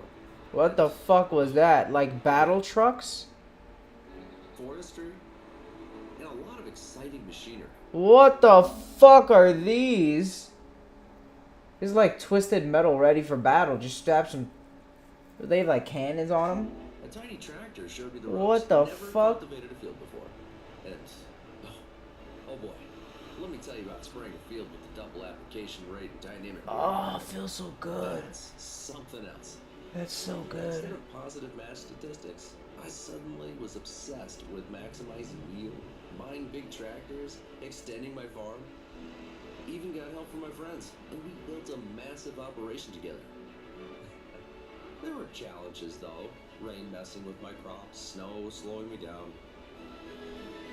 But before I knew it, my farm grew to an empire. While my friends fed the cattle and tended to fields, I was managing production plants all over the land. I'm still learning new things every day, and I'm not done yet. Believe me, farming is easy. Mastering it is a challenge. And there's always time to relax. Farming will grow on you. There's not time to relax if you. Hey, that lake looked like a dick. There's never time to relax if you're growing crops. Actually, you're wrong. You need to always tend to your crops. Speaking of tending to crops, I gotta tend to my settlement. Is anybody gonna get in an argument? Need a dispute resolved? Wow, they don't need any more buildings? What the fuck? Oh, maybe I'll wait till the expedition is done. They're on an expedition. I can't do anything until they're done. Okay. I'll wait till you're back. Hey, my man, coming back. With the fucking, with the goddamn, second spear? It's the same exact merchant to Aralato.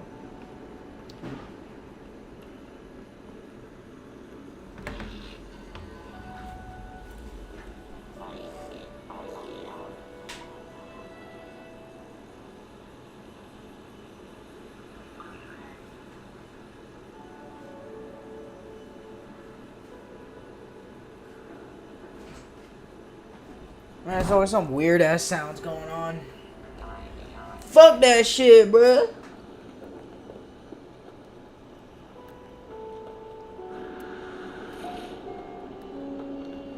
Where's my dick at?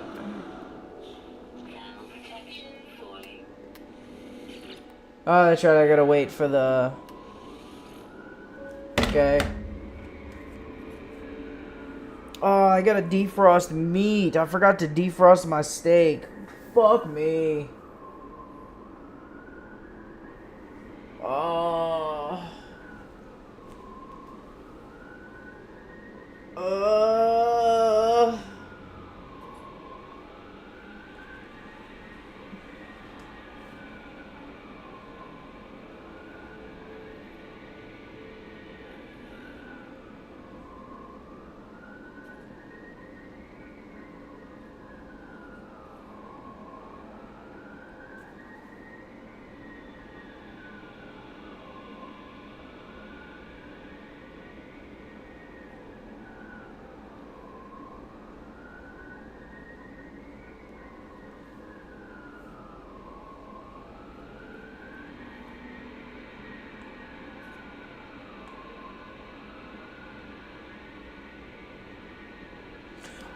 my fucking god. Why do jalapeno poppers have so much fucking sodium?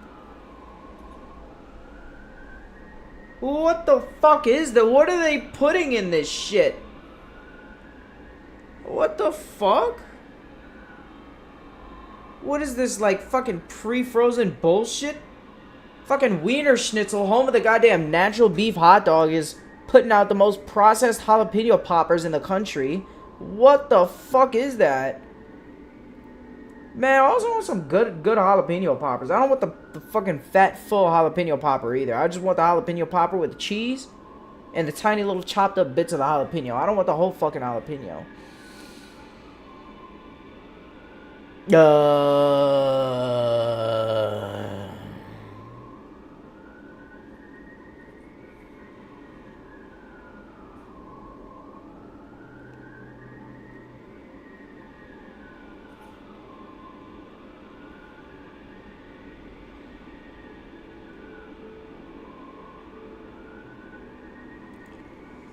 Jalapeno!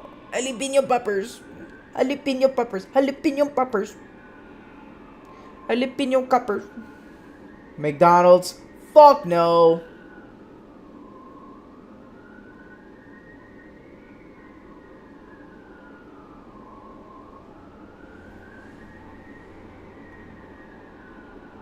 I don't trust Papa John's.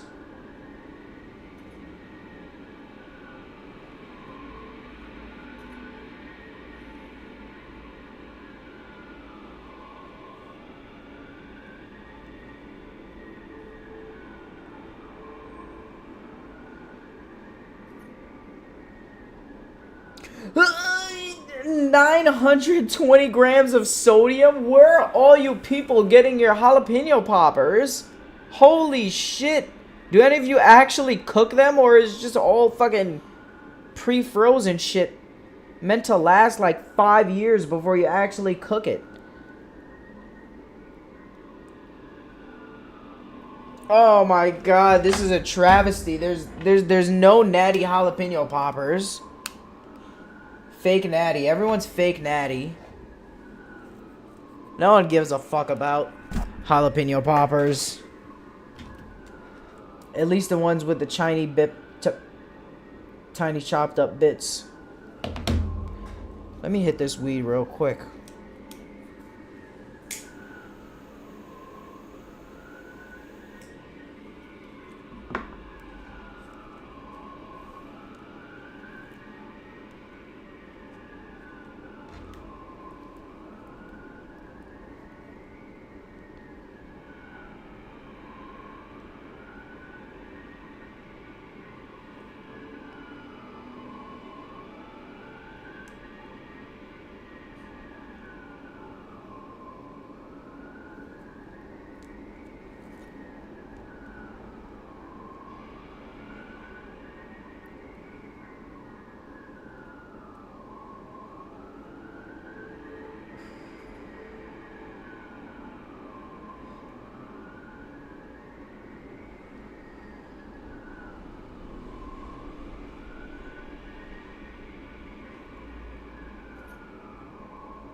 $470 calories.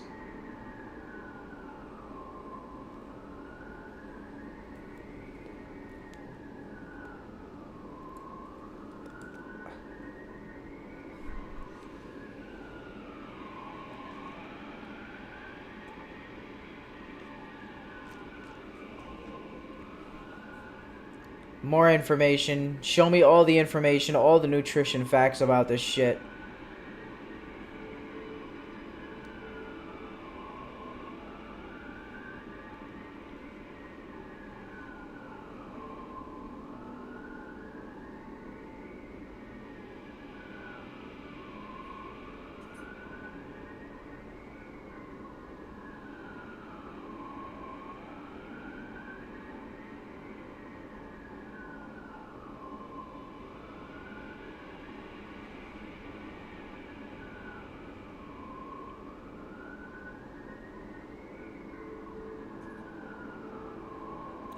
The jalapeno poppers aren't even on this menu. What the fuck?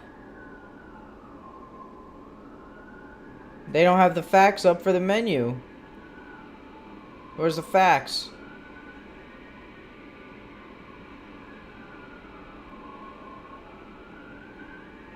Yeah, there was no, what the fuck? Where is the jalapeno poppers?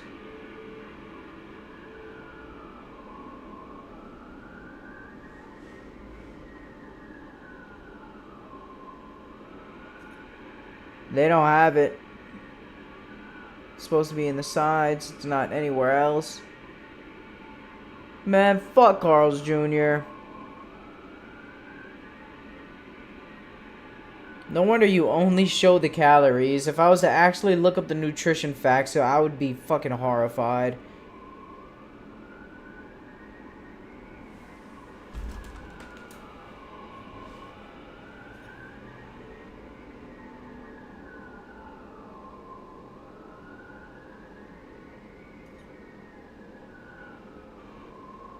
What the fuck, Google? You're looping the page. What is this shit? You fucking suck.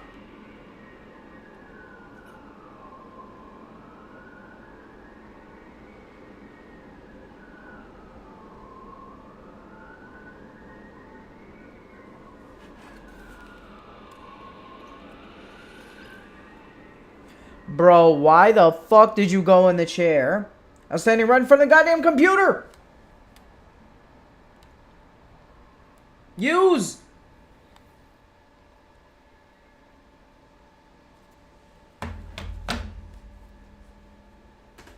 More likes on this video. There's 622 people here. Lurkers, make sure you've clicked it. Make sure it's not glitching out on you. We've got to make sure we nail that on the hour. The 1 hour mark is when we got to try to push that. Abe's trying to call his shots. Gifted the member to Derek. Says prices go up. Live with it, says Derek. Well, and it goes to Dreyu. Thank you so much, Abe.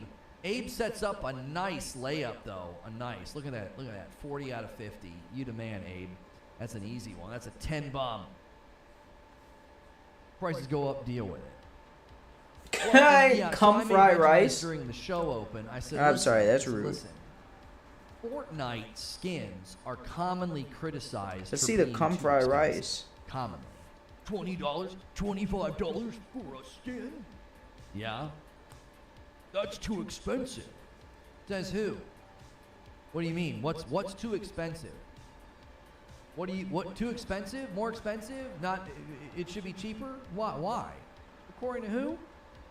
Joker comes in, gifts a member. Raven comes in, gifts a member. Little member train going right off of Abe. Abe does it first, and now we got 2 more people following suit and pushes us to 42, the meaning of life. Thank you so much. 42 members on the day. Goes to Jordan and Austin. You don't like Sony's vertical stand or the price difference, don't buy a Slim, don't buy a used PS5, or don't buy it at all. Right, that's the only way you will have an impact on what a company does. That's it. So no, that's the only way. You can't impact the company and their business decisions purely by yelling about it on Twitter. That's just not going to do anything. Now, you might be able to yell about it on Twitter and get a bunch of people to agree with you, and then all of those people decide they're not going to support it and they're not going to buy it, like the vertical stand. If no one buys that vertical stand, Sony's going to evaluate and say, well, maybe we should sell it for $10. Maybe we should just start bundling it in. You know, if nobody buys it, that's the only way you're going to see a change in that practice. Generally speaking, I think, you know, Apple and the chargers and the headphones, the reason that people just sort of just took it was because they either already had a charger or you need the charger. The stand's not required. It's a lot easier for people to opt out of buying a vertical stand than a freaking charger. Brian with 14 months of membership. The false concern from Microsoft fans crying about Sony's business plan is mind-numbing. Love the content. Keep it up. Well, yeah, I mean, they got to be concerned about something because they can't really talk about Forza, can they? I'm sure Forza's just being review bombed on Steam and the Xbox store. Oh, no, I know what it is. It's a bad port. Yeah, that's why. That's why Forza's tanking right now. Sure, they can't talk about that, so they got to talk about the PlayStation 5 Slim. Imagine paying for the same console, nothing different. Come out with games. Imagine thinking that that's the target audience. You think that that's what people are doing? So you think there's 40 million PlayStation 5s in circulation right now, and you think that the target audience of this new PlayStation 5 is all those people? It's sad that PlayStation has no games and they want to drop a slim PS5. No games like Final Fantasy 16 and Spider-Man 2. Spider-Man 2 are arguably one of the top charting games this year. What do you mean they have no games? What compared to what? What are you comparing their no games to? What? I'm trying to hear all the other games. I don't know what games you're talking about, so you'd have to fill me in. You're arguing against what sounds like an ideal. The ideal being like, well, they don't have any games. They're focused on, you got more controllers than games on the other side, so what are you talking about? Trash, same game? Oh, I see. Okay. Is Forza Motorsport a brand new game? Is it even complete? Is it? I mean, if we're going to compare platforms and we're going to compare cadence of games, well, then let's do it. How's Forza Motorsport doing? How is it doing? How is Fallout 5 doing? I mean, Starfield. How did Redfall do? Like, do you see? Come on. The idea that, like, well, PlayStation doesn't have any games, they're just launching a new console. Why would you buy another console that's exactly the same as the last one? Nobody's doing that. This is for Oh, new fuck. customers. This is for I the really fact don't that have any they more sold 25 million Faradust. Alright, PlayStation hold in on. 2023. They're trying to ramp up We'll distribution get and saturate the market. we'll- You're not even looking at the reality I think I of can what make Sony is some. planning on doing.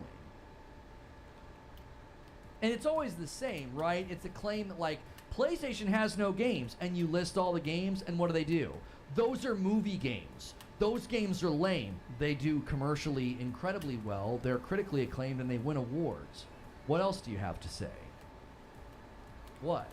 What are your games doing other than rolling out patches? I love the new phrase, How do at I make launch. Like, that's the new thing, Ferrite? right? There was a lot of shit If I'd the game was bad make at Ferrite launch. with. The game didn't have this at launch. This game looks better than our game at launch. Jiminy Christmas. Can I use silicone to make ferrite? Like, if we're actually going to me compare see. cadence and quality, I don't think this No, year that's glass. really goes to... There's no way. There's no way. You want to give it to the other side? Go ahead. Go ahead. You got Redfall, a game that's getting like a 70, and a game that's getting like a 44% and is missing stuff. Go for it. If that's a good year for you, if that's a banner year, then the rest of this generation is going to absolutely suck balls for you. If 2023 is a banner year for Xbox, I don't even have to say anything. I just take a sip of my That's all coffee. pure ferrite.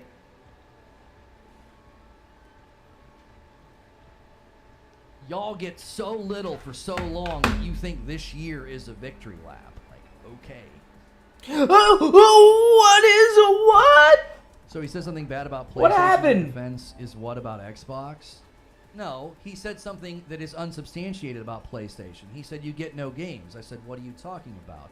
We got Spider-Man 2. We got Final Fantasy 16. We also got Burning Shores DLC. And he says, oh, trash game, same game. So I said, okay, well, let's compare it to the other Oh, side. rusted metal. I got that on me. Obviously, if you're going to argue that PlayStation has no games, you're arguing against an ideal. Well, what's Okay, I'm in the ideal? sodium Well, blizz farm. It obviously you're saved thinking me. about the other side, are you not? What was he thinking about? Nintendo, Aerodymus? I love how you're always waiting in the wings, by the way, Aerodymus. You're always waiting in the wings. Some guy comes in, clearly baits, says trollish, unsubstantiated nonsense about PlayStation. PlayStation has no games. People are just going to buy another console. That's literally not the goal of the new PlayStation 5 at all. Dioxide, You guys are phosphorus, pyrite, you rusted say metal. something incredibly inane. I react to it. I respond to it, and you say, "Yeah, look at this pony bashing Xbox." You're predictable and boring.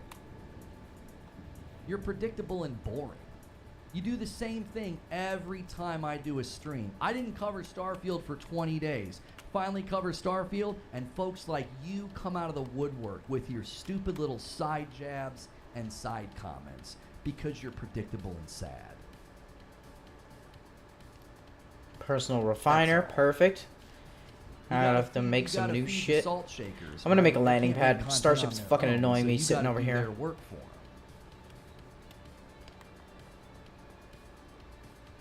Tired, worn-out T-shirt that nobody wants. Here comes the salt. I'm super salty right now as I calmly dissemble this predictable pattern of any time I try to talk about PlayStation, I gotta hear canned NPC responses, and if I react to it, push back on it, and state, I don't know, basic facts like Xbox hasn't had a banner year, if we're actually going to compare the platforms where their games are landing commercially and critically, do you really want to have that comparison? I find it funny that you ding people all the time that do whataboutism and you just did it. I didn't do whataboutism. I pushed back on what he said and defended the fact that there are games coming out. You're having a really hard time here, Eridimus. I keep having to retread history with you. Maybe rewind the video since you're having a really hard time keeping up. Rewind the video and maybe slow it down. Like maybe 0.5 would help you because you seem slow. I told him there are games that came out this year. There are good games that we're getting. And what did he say? Trash games, same game. And I said, okay, well, if the games are trash and the games aren't enough, well, let's look at the other side then. Clearly, you're making a comparison to the other side. What am I supposed to conclude about somebody coming in and just bashing Sony for being trash and having no games? What am I supposed to conclude? He's clearly arguing against an ideal. What ideal is he arguing against? Which one?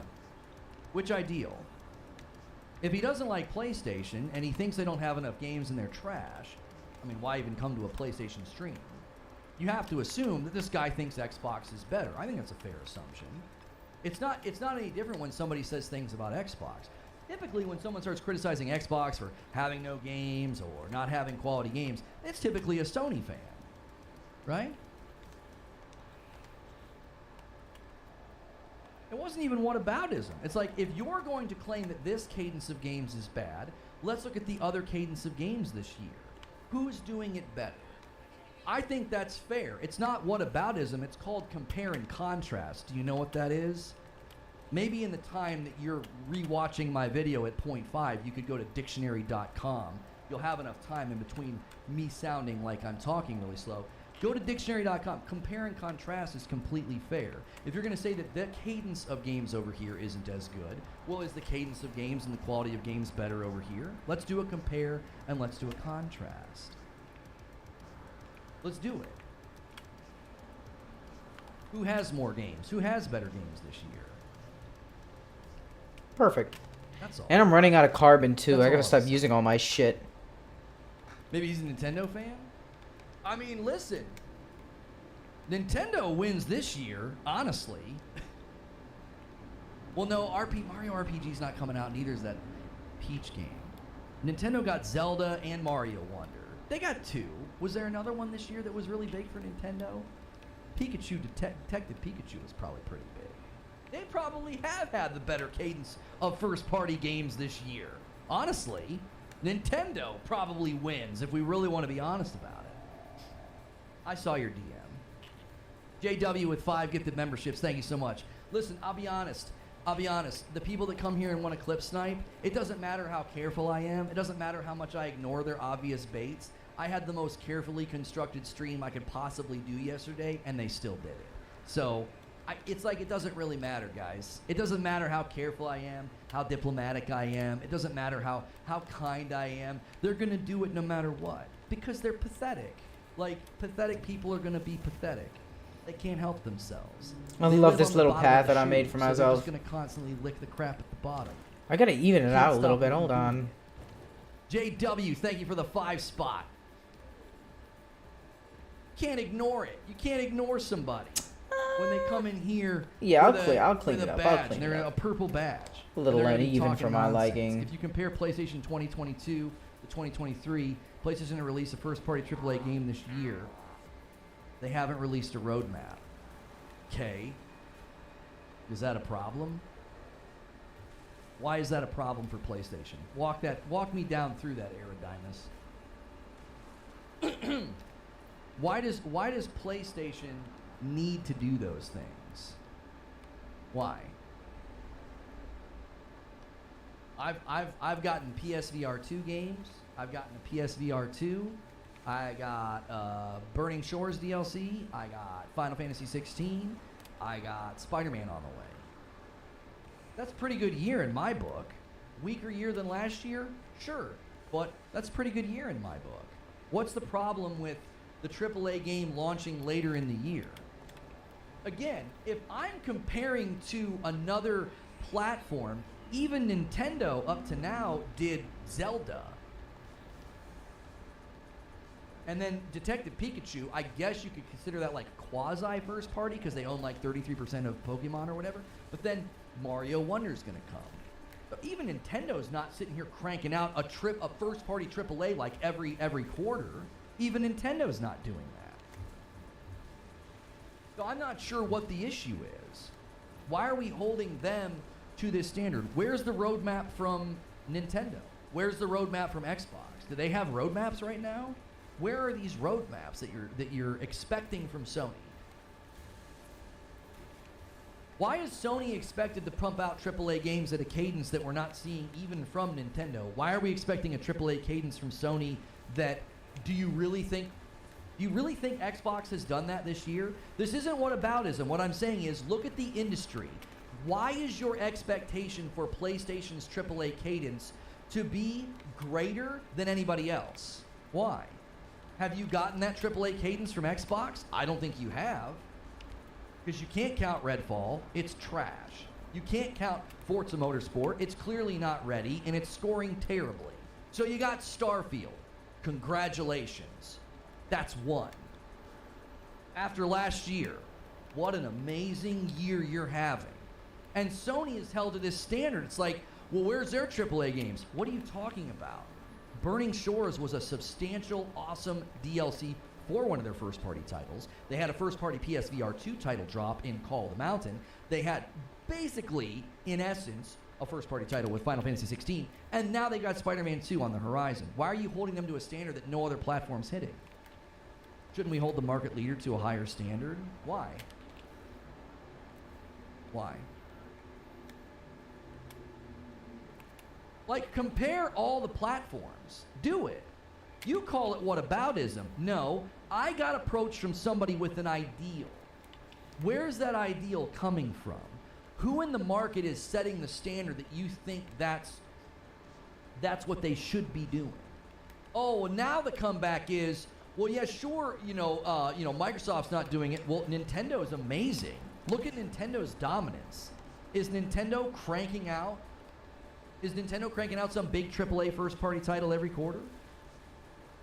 Yeah, you want roadmaps? What about the coming to Xbox in the next 12 months? What about that? How well did that work out? A roadmap dominated by third-party titles and games that didn't make it. What an amazing roadmap you got there. A roadmap that led to a car crash. Congratulations. You're holding PlayStation to a standard that I don't see in the market. I don't see that pattern in the market. I don't. Even last year, what was it? It was Horizon Forbidden West, Gran Turismo 7, and God of War Ragnarok. And we know that Forbidden West was delayed. So basically last year should have been just two. It should have been just two. You got three because Forbidden West got delayed. So everybody likes to do that, right? Everybody likes to contextually be critical and then ignore their criticism. So all year, during the year, we're like Horizon Forbidden West came out, and Gran Turismo 7 and God of War Ragnarok. We constantly had to hear about, yeah, but they were delayed. And now it's, well, that year you got 3 titles, and this year you're basically only getting 1. Okay. I don't count T-Lu Part 1 because it's a remake. I don't count remakes in that total that year. 2022 was a great year for PlayStation. Right, and you say that now, Eridimus, but all year long during that year, we had to hear about how, well, of course you have more games launching this year because Horizon Forbidden West got delayed. God of War Ragnarok got delayed. That we had to hear that all year long. And now we changed the narrative. Now the narrative is, yeah, I mean, PlayStation had a great year in 2022. What's going on this year? What's wrong? You revisionist history liars. It's tiring. You just revise the history. Like, yeah, 2022 had I would say, an unusual spike of first-party presence because of delays. Why? What do you think happened? You didn't say that? Good for you. What do you think happened in 2022? Like, act like a detective. Why would PlayStation have more first-party games in 2022 than in 2023? Really put your thinking cap on and try to think about what happened in the years leading up to 2022. It's really tough. It'll take a long time. 2020 and 2021 were terrible. They were rough. Supply lines are constrained, developers are working from home, projects are getting delayed and canceled. And what's that lead to? It leads to a deluge in 2022. A bunch of stuff just gets folded and rolled over into 2022. So 2022 gets stacked, unusually full, specifically for PlayStation. Funny enough, all that happens and Xbox is like nowhere to be seen in 2022 at all. They're absent. They don't even show up to the party. Admitted this. Freaking Spencer talks about this. Okay, so 2022 is this unusually stacked year for PlayStation. And now we're going to use that. We're going to keep going back to that and saying, yeah, man, something's wrong with PlayStation. They did this in 2022 and they can't do it this year. Yes, as you completely ignore nuance and global contextual realities of the economics and distribution of hardware, as well as projects and games and timelines to get games to market. You're going to ignore all of those things that led to 2022 and act like, well, that's just the standard. If they're not doing that, then they're somehow failing. Xbox had a good 2021.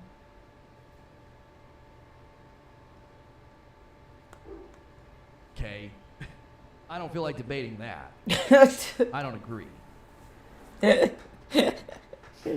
Let's go all the way back. They had a good 2021 and that made 2022 an awful year and people killed them. Yeah, this was supposed to be the comeback year. My question to you is, why are we holding PlayStation to a standard that, number one, is unreasonable, and number two, nobody else in the market's frickin' doing it? Nobody else is doing it. They had an unusually big year in 2022, and you're like, if they're not doing that, then they're failing. Really? Is Nintendo doing that? They're massive. They're massive. They're enormous. Nintendo's crazy good. Nintendo's crazy good, and guess what? They don't even do what you're asking. Where's the Nintendo roadmap? Now, they did a Nintendo Direct, and they just announced a batch full of titles, didn't they? Well, we got a state of play from PlayStation, and what did they do? They announced a batch full of titles. There's at least 2 titles coming in first quarter of next year. Helldivers 2, and I forget the other one. Ron M. jumping back in as a member, thank you.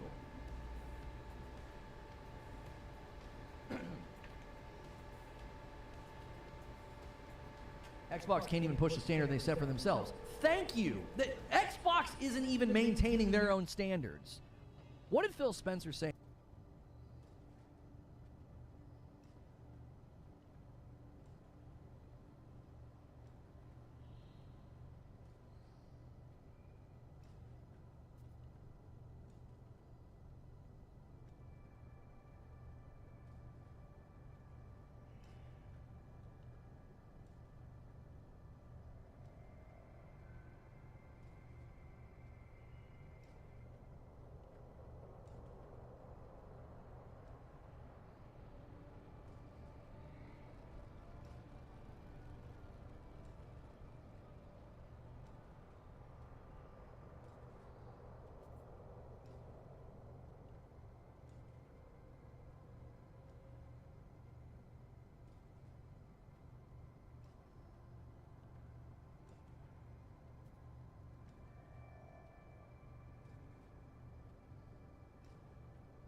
say in the Kind of Funny interview? What did he say? A big game every quarter at quality. Redfall, no. Forza Motorsport, no. So you got Starfield. So you're holding PlayStation to a standard that Xbox isn't hitting. Xbox set a standard that they're not even hitting for themselves. Nintendo isn't hitting that standard. It's unreasonable. Most of the industry is third party. It is. It's third party.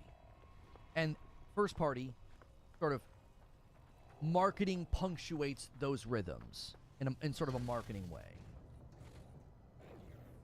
Mirage is a good game. I actually liked it a whole lot more than I expected. I thought AC Mirage was good. So I think this is a completely valid discussion to have in a stream about the PlayStation 5 Slim, because PlayStation is in a position of market dominance, and they're constantly held to this weird standard by pro Xbox guys. And here's the thing, Aerodymus, you don't get to come to the table as a consistently pro Xbox guy. That context and that rapport that you have with me, you don't get to come to the table like a blank slate and act like, I don't know why you're doing these whataboutisms. What do you mean? If you're consistently waving the Xbox flag and then you hold PlayStation to a standard, what am I going to ask you? What do you think I'm going to ask you? That would be like you cheering for the Yankees and you start criticizing the Red Sox, and I know you're wearing a Yankees jersey, you got a Yankees ball cap on, and you're criticizing the Red Sox. It makes perfectly good sense for me to say, well, what about the Yankees? You're over here wearing the jersey. It makes perfectly good sense for me to do that because I know what side you cheer for. This bluster of like, oh, you're doing whataboutisms. It's like, no, you're expecting a market rhythm from a company that none of the other companies are doing. Why? Oh, 2022. I've dismantled that. That doesn't make any sense. Why hold them to that? PlayStation can do no wrong? I've never said PlayStation can do no wrong. I spent the first hour of this stream being critical of them selling the stand separately, the $50 increase on the digital, not saving $80, and if I want to buy the disc drive separately, it's $80 and it's going to take me to a higher price point than buying the disc version. I was critical, and then in the entire open, I said, this smells like Apple. You're giving me less, and you're making me spend more. None of that's going to get clipped and put into a Twitter thread or a salt mine because smear merchants and liars can't do anything else. They must lie. It's part of their brand. I sat here for a lengthy monologue and a lengthy discussion with the community and was critical and said, this is not something I like to see. I don't like when a company hits such a level of market dominance that they can literally take stuff out of the box and sell it to me separately. That's how bundles work. That doesn't mean I have to like it. That doesn't mean I'm going to praise it. I don't care if that's how it works. It doesn't matter to me. The optics on it. The optics on it. It's like, what are you doing? You're taking stuff out of the box. And I was posed the question, where are the games? There are no games. And I was like, what are you talking about? We've gotten games this year. Price increases in a depressed market is anti-consumer, then do layoffs. You want to talk about layoffs? I don't think you want to talk about layoffs. One side's doing way more than the other in that department too. And there's no such thing as anti-consumer. There's no such thing as anti-consumer because the belief that something can be anti-consumer is the belief that something is pro-consumer. There is nothing that is pro-consumer. Nothing. Everything is pro-profit. There is no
No such thing as pro-consumer. It's a misnomer. It's not real. That's anti-consumer. Huh? What are you talking about?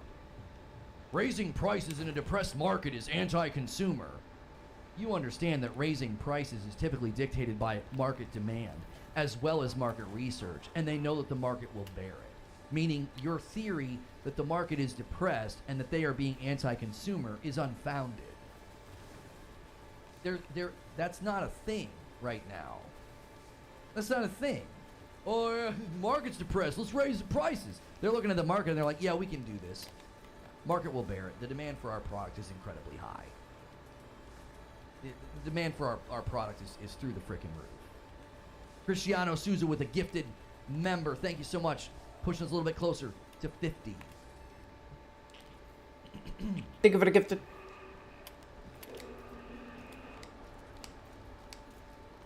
Like, this is a leisure market. Does anybody give Apple grief over the price of the iPhone in this depressed market?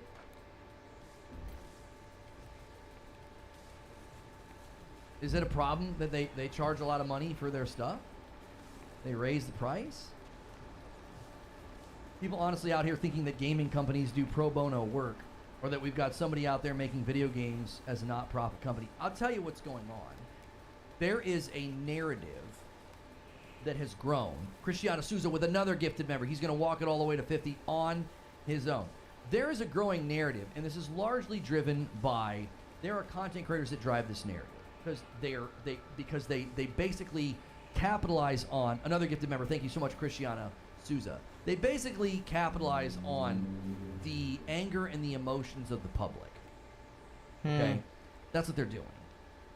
And they drive this us versus them narrative. So, anytime JC with the Agent of Chaos, thank you so much, JC, bumping the line past 50, the man himself, he steps in and steals it away. So the us versus them narrative is this idea that you're a pro-corporate fill in the blank. That's what they'll call you. Why? Because they have positioned themselves as being, I'm against them. The irony here is that they literally earn a living off of what these corporations create. So their hypocrisy goes down to the marrow of their bones. But they continue to drive this narrative of it's us versus them. If they're trying to rip us off. They're being greedy. You're a pro-corporate blank because you're defending what they're doing. You're supporting what they're doing. What are you doing? I don't understand. What are you doing? All you're doing is fostering this idea of it's us versus the corporations. There is no consumer versus corporation relationship. That's not a thing. This isn't like, you're not Robin Hood out here with your YouTube videos and your sanctimonious tweets. You're not. All you're doing is fostering an idea that every time a business does something, they're this greedy, awful overlord, and we've got to put a stop to it. How? How are you going to put a stop to it? Companies literally create a product. If the product is good, everybody wants it. And when everybody wants it, prices can go up. This is basic economics. That's basic economics, is that when you drive demand up, then you can charge more for the product. I do like having a nice, So clean demand road for to jump Fortnite skins through. went way, way up. So the price goes up. They make them really expensive. Demand for PlayStation 5 is through the frickin' roof. They can raise the price. They can take stuff out of the box, and it won't hurt demand. And there's this weird idea that, well, it's us versus them. And anybody that doesn't burn the building down or refuse to buy or speak out against it is some corporate shill. Nicholas Hill with a $5 super chat said, why buy Xbox or PlayStation consoles when all their games are on PC or eventually be on PC? Because what you just said is demonstrably not true. PlayStation has a litany of games that are not on PC currently and may never show up there. So your question's presuming a falsehood. So that means your question's invalid. Your question's better phrased if you don't include PlayStation. Why buy an Xbox when all their games launch on PC? That's an incredibly great question. PlayStation, what are you talking about? They don't launch day and date, and a massive amount of their first-party library is not on PC and may never be there. So, like, the question makes sense when you ask about Xbox, but the question doesn't make any sense when you include PlayStation, because it's like, there's so many games you cannot play right now on PC, and they don't even land day and date. They don't even land day and date. The question you're asking about Xbox makes perfectly good sense. I ask that question all the time. I'm like, why do I have a Series X? I don't even need it. Everything launches day and date on PC. Prices not only can go up, but often they have to go up due to increased load on production, as well as a way to ease demand by price gating. Right. The us versus them videos, this is what it does. I'm just going to call it what it is, because these videos are out here everywhere, okay? It allows somebody to posture self-righteous, and then you can garner all this support. Yeah, man, these corporations, they're ruining everything. Listen, 2023 has been one of the best years in gaming in a very, very long time. So you can keep yelling at corporate. Yeah, Sony is like one of my favorite. I even hate that. It sounds weird. Like one of my favorite like corporations, companies that like makes shit. Just for a long time, especially ever since I was a kid, they have affordable games. They're competitive with the market, and they sometimes make decisions that we don't like. But I think ultimately, they land in a pretty good place with us. I really like Sony. Like, I love Sony. I do think that we should have released with more PS5.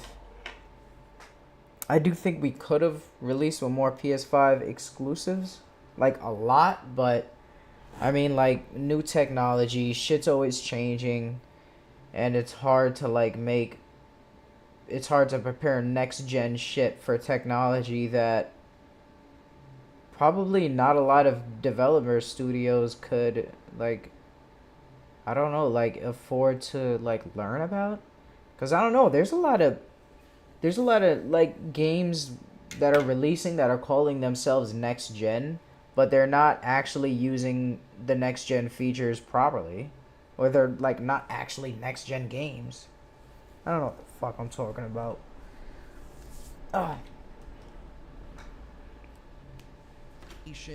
And you can keep acting as if like everything is terrible, but the grand like consumer hive mind is eventually going to wake up to the fact that what you're saying is just simply not true. What you're saying isn't true, and the fact that things might get more expensive or more costly, welcome to adulthood. Yeah. Welcome to adulthood. What are you talking about? Come on, Everything's bruh. going up in price. I'm not saying it's exciting or good and we should throw confetti in the air and say, yay! It costs more money to watch a movie now. Like, that's not at all what it is. But you single out gaming as if like gaming we got is somehow ships visiting me. divergent from like the rest of the economic trends in the world. These companies are greedy. Did you just wake up? You've been asleep your whole life? What do you mean? They're greedy. All they care about is profit. Yeah? Okay, do you have any other really pithy axioms to drop on me? What else do you got to say? This is what businesses do. When a company goes into business to make a video game, what do you think they're trying to do? What do you think they're trying to do? You think they're trying to break even? Do you think they're trying to like... Can I build my storage facility? Can I like copy my storage and access it anywhere? Really? Have you ever studied the history of Nintendo? Have you ever studied the history of any of these consoles? Have you ever studied anything that went into any of these games and the money that was poured into it and the risk and the hope for profit? Like, Okay, so let's start what do you with. think they were doing? extra because that was on the edge. I'm not saying there aren't Oh developers my that really, God, really I care can. about the game's quality. and want the game to be good, but if This you is think wonderful. of the size that we're seeing or making all these games, do you think this was all born in some weird utopian setting of all they cared about was the passion and the art and they didn't care about profit? You're nuts. They were spending millions of dollars to make, you know, like a Zelda or a Mario. You think they were doing that just because they were like, we really want gamers to have a good time?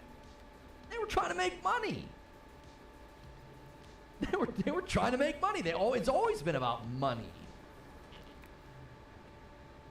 Yeah, they work their devs like indentured servants for the art, right? Crunch culture emerged out of a passion for the art.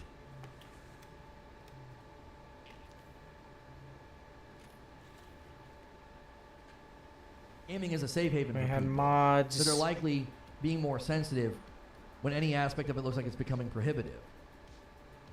I honestly think that's what it is, Valiant. That's what it is.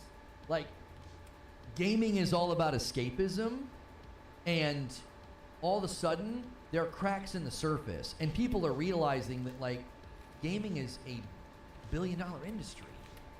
There's millions of dollars to be made here. Maybe all of these developers and publishers are primarily motivated by money. You know, Yes. and that's sort of They're like all this interconnected. Oh my gosh. What's this? I'm not just getting to go live in a fantasy land anymore. Like reality's plants, encroaching on food. their hobby. And if you really, really love, you know, fly fishing, and you go and you fly fish on the weekends, you might get a little bit annoyed when you go to the store and your supplies that you need for your hobby go up in price. You might. You're like, come on. But generally speaking, you're going into a context where the increase of price for your fly fishing stuff is like right next to the grocery store where prices are also going up. So you just generally sort of accept like, yeah, this just sucks right now. And then guess what you get to go do? You get to go and you get to run and you can do your fly fishing. Now, what many people have done within gaming culture is they're not just gaming in like a vacuum over here. So like they buy the game and maybe they grumble about the price going up and then they go off and they game and it's like, yeah, I had a good time in the game. A lot of the people that drive the go. narrative and the dialogue that is so drenched in this us versus them mentality, it's because they don't just enjoy the hobby's interlaced with this, we got to talk, we got to analyze, we got to complain, we got to gripe. So if this guy went and did fly fishing and then sat there Oh my and God, they're all listened to fucking sticking out. God podcasts damn it. about the fly fishing industry and how there are companies that are outsourcing production to other countries and everything's getting cheaper and breaking, what's it going to do? It's going to infect his ability to enjoy fly fishing. He's not just sitting there with his feet propped. Well, I know fly fishing you stand. He's not just standing there fly fishing anymore. He's like interweaving his experience with fly fishing with like this other thing. Like, God damn it, I just want to get this fucking supply box lines got choked straight. in What the America fuck? because of the president. Oh fuck, it got stuck under there. God damn it. And he's like, yeah, fly fishing. Why the is fuck getting would you go ruined." under there, you dumb asshole? If he was just fly fishing and not listening to all that, it wouldn't infect his experience. Gaming's no longer like, I'm going to go over here and escape and do it off in a corner with my buddies on a Nintendo. It's this, yes, exactly, John. It's like this lifestyle thing now where it's everywhere you turn, it's, well, this price is going up, and, oh, this company's better, or this company's cutting corners. And obviously interlaced into all of this is the fact that like games keep launching broken or they're not ready, and then we focus on that negative instead of focusing on the positive because it makes us feel empowered and self-righteous and good about ourselves to like, the gaming sucks. It's like, there's so many good games this year. But we'll focus on all of that. Like this is just a common thing right now. This is a flat tire. Extra in the gaming community. plants. Heavily flat tire. And I think so much of it is driven by that, is that the gaming is no longer gaming. It's like this, it's like a lifestyle. Everything's Mods. interlinked. You don't just play a game, you play a game and then you tweet. And you chase the trophies so you can tweet about it. and you make fun of the people who don't get the trophies, or you clip things, or you go to forums and you complain about the bugs or the glitches, or you complain about the fact that it takes too long. It's no longer just over here. Resources. Nicholas with a $5 super chat. Okay, what PlayStation games are coming to PC at all that I should care about as a PC gamer? I don't understand your question. Like, I'm not trying to convince you that PlayStation games are great. If you want them, buy them. I'm not going to get a kickback from trying to convince you to buy a PlayStation game. Do your own research. I don't care. Like, Horizon Forbidden West is coming to PC. Go watch trailers. Decide for yourself. Like, well, convince me. What game should I care about? Do your own research. Go watch trailers. Be a consumer. What do you mean? I'm not a salesman for PlayStation. Have 32 metal, 40 tubes, Okay, 5 carbon nanotubes. Yeah, I got a lot of shit. Unlike this, I got a lot of dick. on PC, but unlike the shit, Got a lot of I will cock. say it straight. I refuse to buy an Xbox. I love Game Pass on PC. Microsoft have me covered with. Damn, this might be my new base. Got Gluck over there getting so much lonely. pro Xbox rhetoric has this. Actually, aura no, I of still like middle-aged Gluck guys Gluck. trying to act like they're go part of back. a crew. They're about to take over the streets. They're not gaming; it's a lifestyle. You would be great at it. Trying to convince somebody to get a video game has never made sense to me. I always tell people, here's the experience I had and I liked it. And they're always like, should I buy it? And I'm like, I don't know. Take what I said, look at the gameplay, and decide for yourself. Yeah, you can't You know tell what I'm people. saying? If you can't stand open world action adventure RPGs, then you're not going to like those games. I haven't had a chance. I didn't want to sidetrack the discussion. What's going on here with this cloud announcement? PlayStation 5 cloud streaming launches this month for PlayStation Plus Premium members. Full details. Putting the freaking pedal down, aren't they? Streaming access includes supported PS5 titles on game catalog, game trials, and purchases from the PS Store. Since launching the all-new PlayStation Plus more than... Let's just read this on stream because it's what we're talking about. We got about 15 minutes till we typically go to the...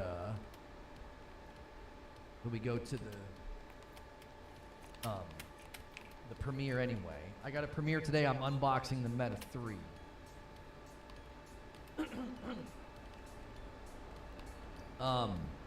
PS5 cloud streaming launches this month. Okay, what are they saying? Since launching the all-new PlayStation Plus more than a year ago, we've seen such high engagement from our fans on our offerings. From the quality titles up, this is Puff. What do you got? Today we have more details to share about PS5 cloud streaming for PlayStation Plus Premium members. Starting this month, we will begin launching cloud streaming access for supported PS5 digital titles within the PlayStation Plus game catalog and game trials, as well as supported titles in the PS5 game library that PlayStation Plus Premium members own. Okay. Select PS5 games will be available for streaming, and we're planning to have hundreds of PS5 titles to support this new benefit. It includes top PS5 hits from PlayStation Plus games catalog, such as Marvel's Spider-Man Miles Morales, Horizon Forbidden West, Ghost of Tsushima, Mortal Kombat 11, Saints Row. Game trials for PS5 include Hogwarts Legacy, The Witcher 3 Wild Hunt, and Callisto Protocol. Additional PS5 digital titles PlayStation Plus Premium members own that will be available for streaming, such as Resident Evil 4, Dead Island 2, Genshin Impact, Fall Guys, and Fortnite. Look at the resolution you can go up to. These are a few examples of supported PS5 games that will include a cloud streaming option in addition to download. PS5 cloud streaming is exclusively available on the PS5 console at launch. Without having to download a game, players can access PS5 game streaming with their PlayStation Plus Premium membership. Additionally, PlayStation Plus Premium members will also see features available, including downloadable content and in-game purchases will be available for PS5 game streaming, including DLC and add-ons, similar to purchases from downloadable games. High-quality resolutions include 4K, 1440, 1080, 720 with 60 FPS and SDR and HDR output. Enhanced audio with supports for all PS5 audio capabilities, including 5.1 and 7.1, as well as Tempest 3D audio tech. Capture screenshots and record up to 3 minutes of video, which will be downloaded to your media gallery on PS5, also available in the gallery. Since this will be a large undertaking for our teams to roll out, we plan to launch regionally Not surprising, they're going to go Japan first. Gaming on the go, bigger there, probably also smaller market of consumers to test it with. Here are the launch dates. So October 17th, Japan. Europe's going to get it on the 23rd. North America's going to get it on the 30th. I feel like this makes sense because the market, the consumer market for PlayStation, I believe, is bigger in North America. So they can spend the ramp up, roll up, making sure things are stable before they get hit by their biggest consumer. I could base. use a refiner Cloud streaming too. through PlayStation And Plus put Premium one is currently available in refiner and a galactic trade terminal. Czech Republic, Denmark, Finland, Need some France, Germany, Greece, Hungary, microprocessors. Ireland, Italy, Japan, Luxembourg, Malta, Netherlands, Norway, Poland, Portugal, Republic of Cyprus, Romania, Slovakia, Slovenia, Spain, Sweden, Switzerland, United Kingdom, and the United States. Wait. I'm confused. So it's going to roll out Japan. Oops, sorry. It's going to roll out Japan, Europe, North America, and then it's saying cloud streaming through PlayStation Plus Premium is currently available. Why is the United States listed? This seems like I'm having a hard time. I'm having a hard time with this. So it's coming to Japan, Europe, and North America October 30th, but they're saying right now it's currently available. Well, why the United States? Are they just saying generically it's available in these areas? Are they talking about something different? The United States is in North America. We hope players will enjoy the new PS5 streaming feature that will be automatically added to their PlayStation Plus Premium membership. We'll continue to focus on evolving the features and the benefits of PlayStation Plus, so there's more to look forward to. So they're just saying some streaming. Oh, PS5 streaming is new. They're saying cloud streaming is already available. Okay, got it. I was like, what's the difference here? That's why it was confusing. So there were people that theorized when the PlayStation Plus Premium price hike happened that it was related to cloud. And they thought there was cloud stuff coming. It seems like those people were correct. That potentially they were considering, hey, we got to kind of get things ready for cloud. PS Plus Premium members have it now. Okay. Would never use that streaming junk. I think the cloud streaming, I think PS5 cloud streaming is important because it's becoming an expectation within gamers. I also think this could potentially be groundwork for, my question is, will the Portal be able to use this? This is 100% coming to the Portal in the future. How is it not going to be available on the Portal day one because you can remote into your PlayStation 5? I literally just turn on my PlayStation 5 with my Portal. Why would I not be able to do this? Now that's 2 layers. I'm remoting to the PS5, and then the PS5 would be cloud. Like, you wouldn't want to do that. I'm just confused why you wouldn't have this available day one on the Portal.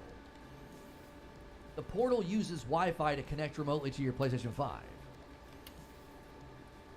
Yeah, that's a lot of latency. That'd be like 2 layers of streaming. That would be stupid. Why would you not just cut the middleman out? PS Cloud Streaming, PS5 Cloud Streaming is exclusively available on the PS5 console at launch. Ooh, that's really careful wording, isn't it? That's really careful wording. That'd be like 5 to 10 seconds. That's 5 to 10 seconds of latency. That's the point I was making, Wheezy. I was like, since I can remote into my PlayStation 5, and then I could potentially do cloud on the PS5, that would be stupid. Why would you not just cut out the middleman and have the Portal just do cloud? And literally the blog says, let me just show you. Where is it? Right here. Oop, wrong frame. Right here. At launch. PS5 cloud streaming is exclusively available on the PS5 console at launch. Meaning that this 100% could roll out to the Portal. I said that every time we talked about the Portal, I said, I feel like they're going to add cloud later. I feel like they're going to add cloud later. It's a Wi-Fi enabled device that remotes into your PlayStation 5. That's literally what cloud gaming is. You remote into another device and play on it. Like, what the frick? Why would it not have cloud day one? I don't think they want cloud day one on the Portal because they don't want the Portal to be a standalone device. They want it to be an accessory to the PS5 because they're trying to sell as many PS5s as possible. They don't want a $199 accessory being an inroad to basically, oh, you don't need a PlayStation 5. So they're going to bring cloud to the portal. I would imagine not until the PS5 Pro hits the market. Not until the PS5 Pro hits the market. They want to get normal PS5 saturation as high as possible before they give people an option of like, yeah, for $199 you can buy a device that means you don't need a PlayStation 5. It'll be on my phone as well. Any metal plating, 5 Well, plating, 4 battery. Cloud streaming through PlayStation Plus Premium is already available. This is PS5 cloud streaming. This is different. Can't you already do cloud streaming with PlayStation Plus Premium? Can't you already do that on your phone with select titles? I don't do cloud streaming, so I don't know. But the way this reads, cloud streaming through PlayStation Plus Premium is currently available. This is PS5 cloud streaming. This is on the PS5. This is on the console. It was my understanding that you can cloud stream right now on a laptop, on a PC, on a mobile device. That's why people are like, why do I need a portal? Because you can already do some of it. You can just make a requirement that the portal always requires a home console before it can stream on its own. Their goal is selling consoles to streaming only buyers.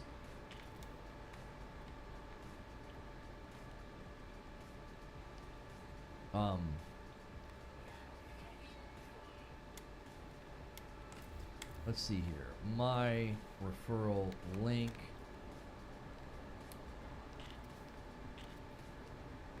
This is my Meta Quest 3 unboxing for you.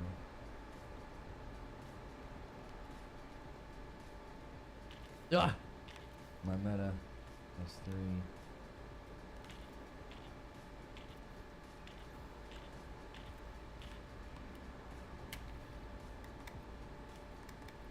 Is light, comfortable.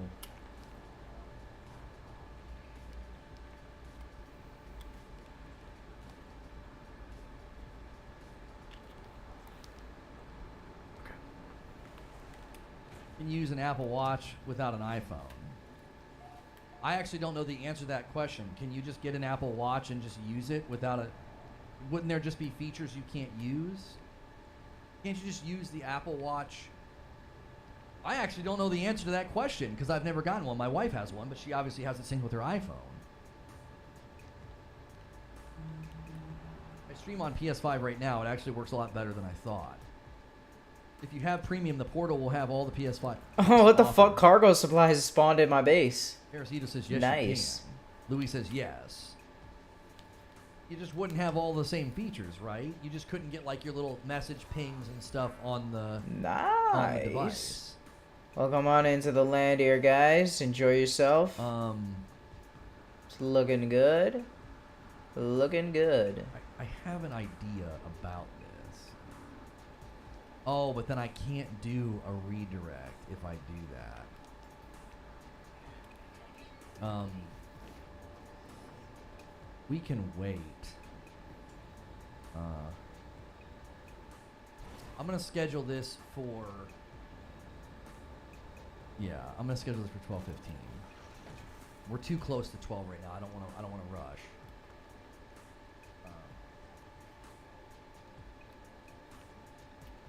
Already cloud streaming on the PS4 and 5 via the Sony servers. Couldn't stream PS5 games until this update. You have to pair it with an iPhone to do anything, including software updates.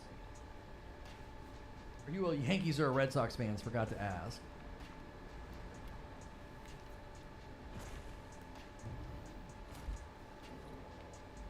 There's no way to get around the initial Apple Watch setup without the Watch app on a phone, on an iPhone.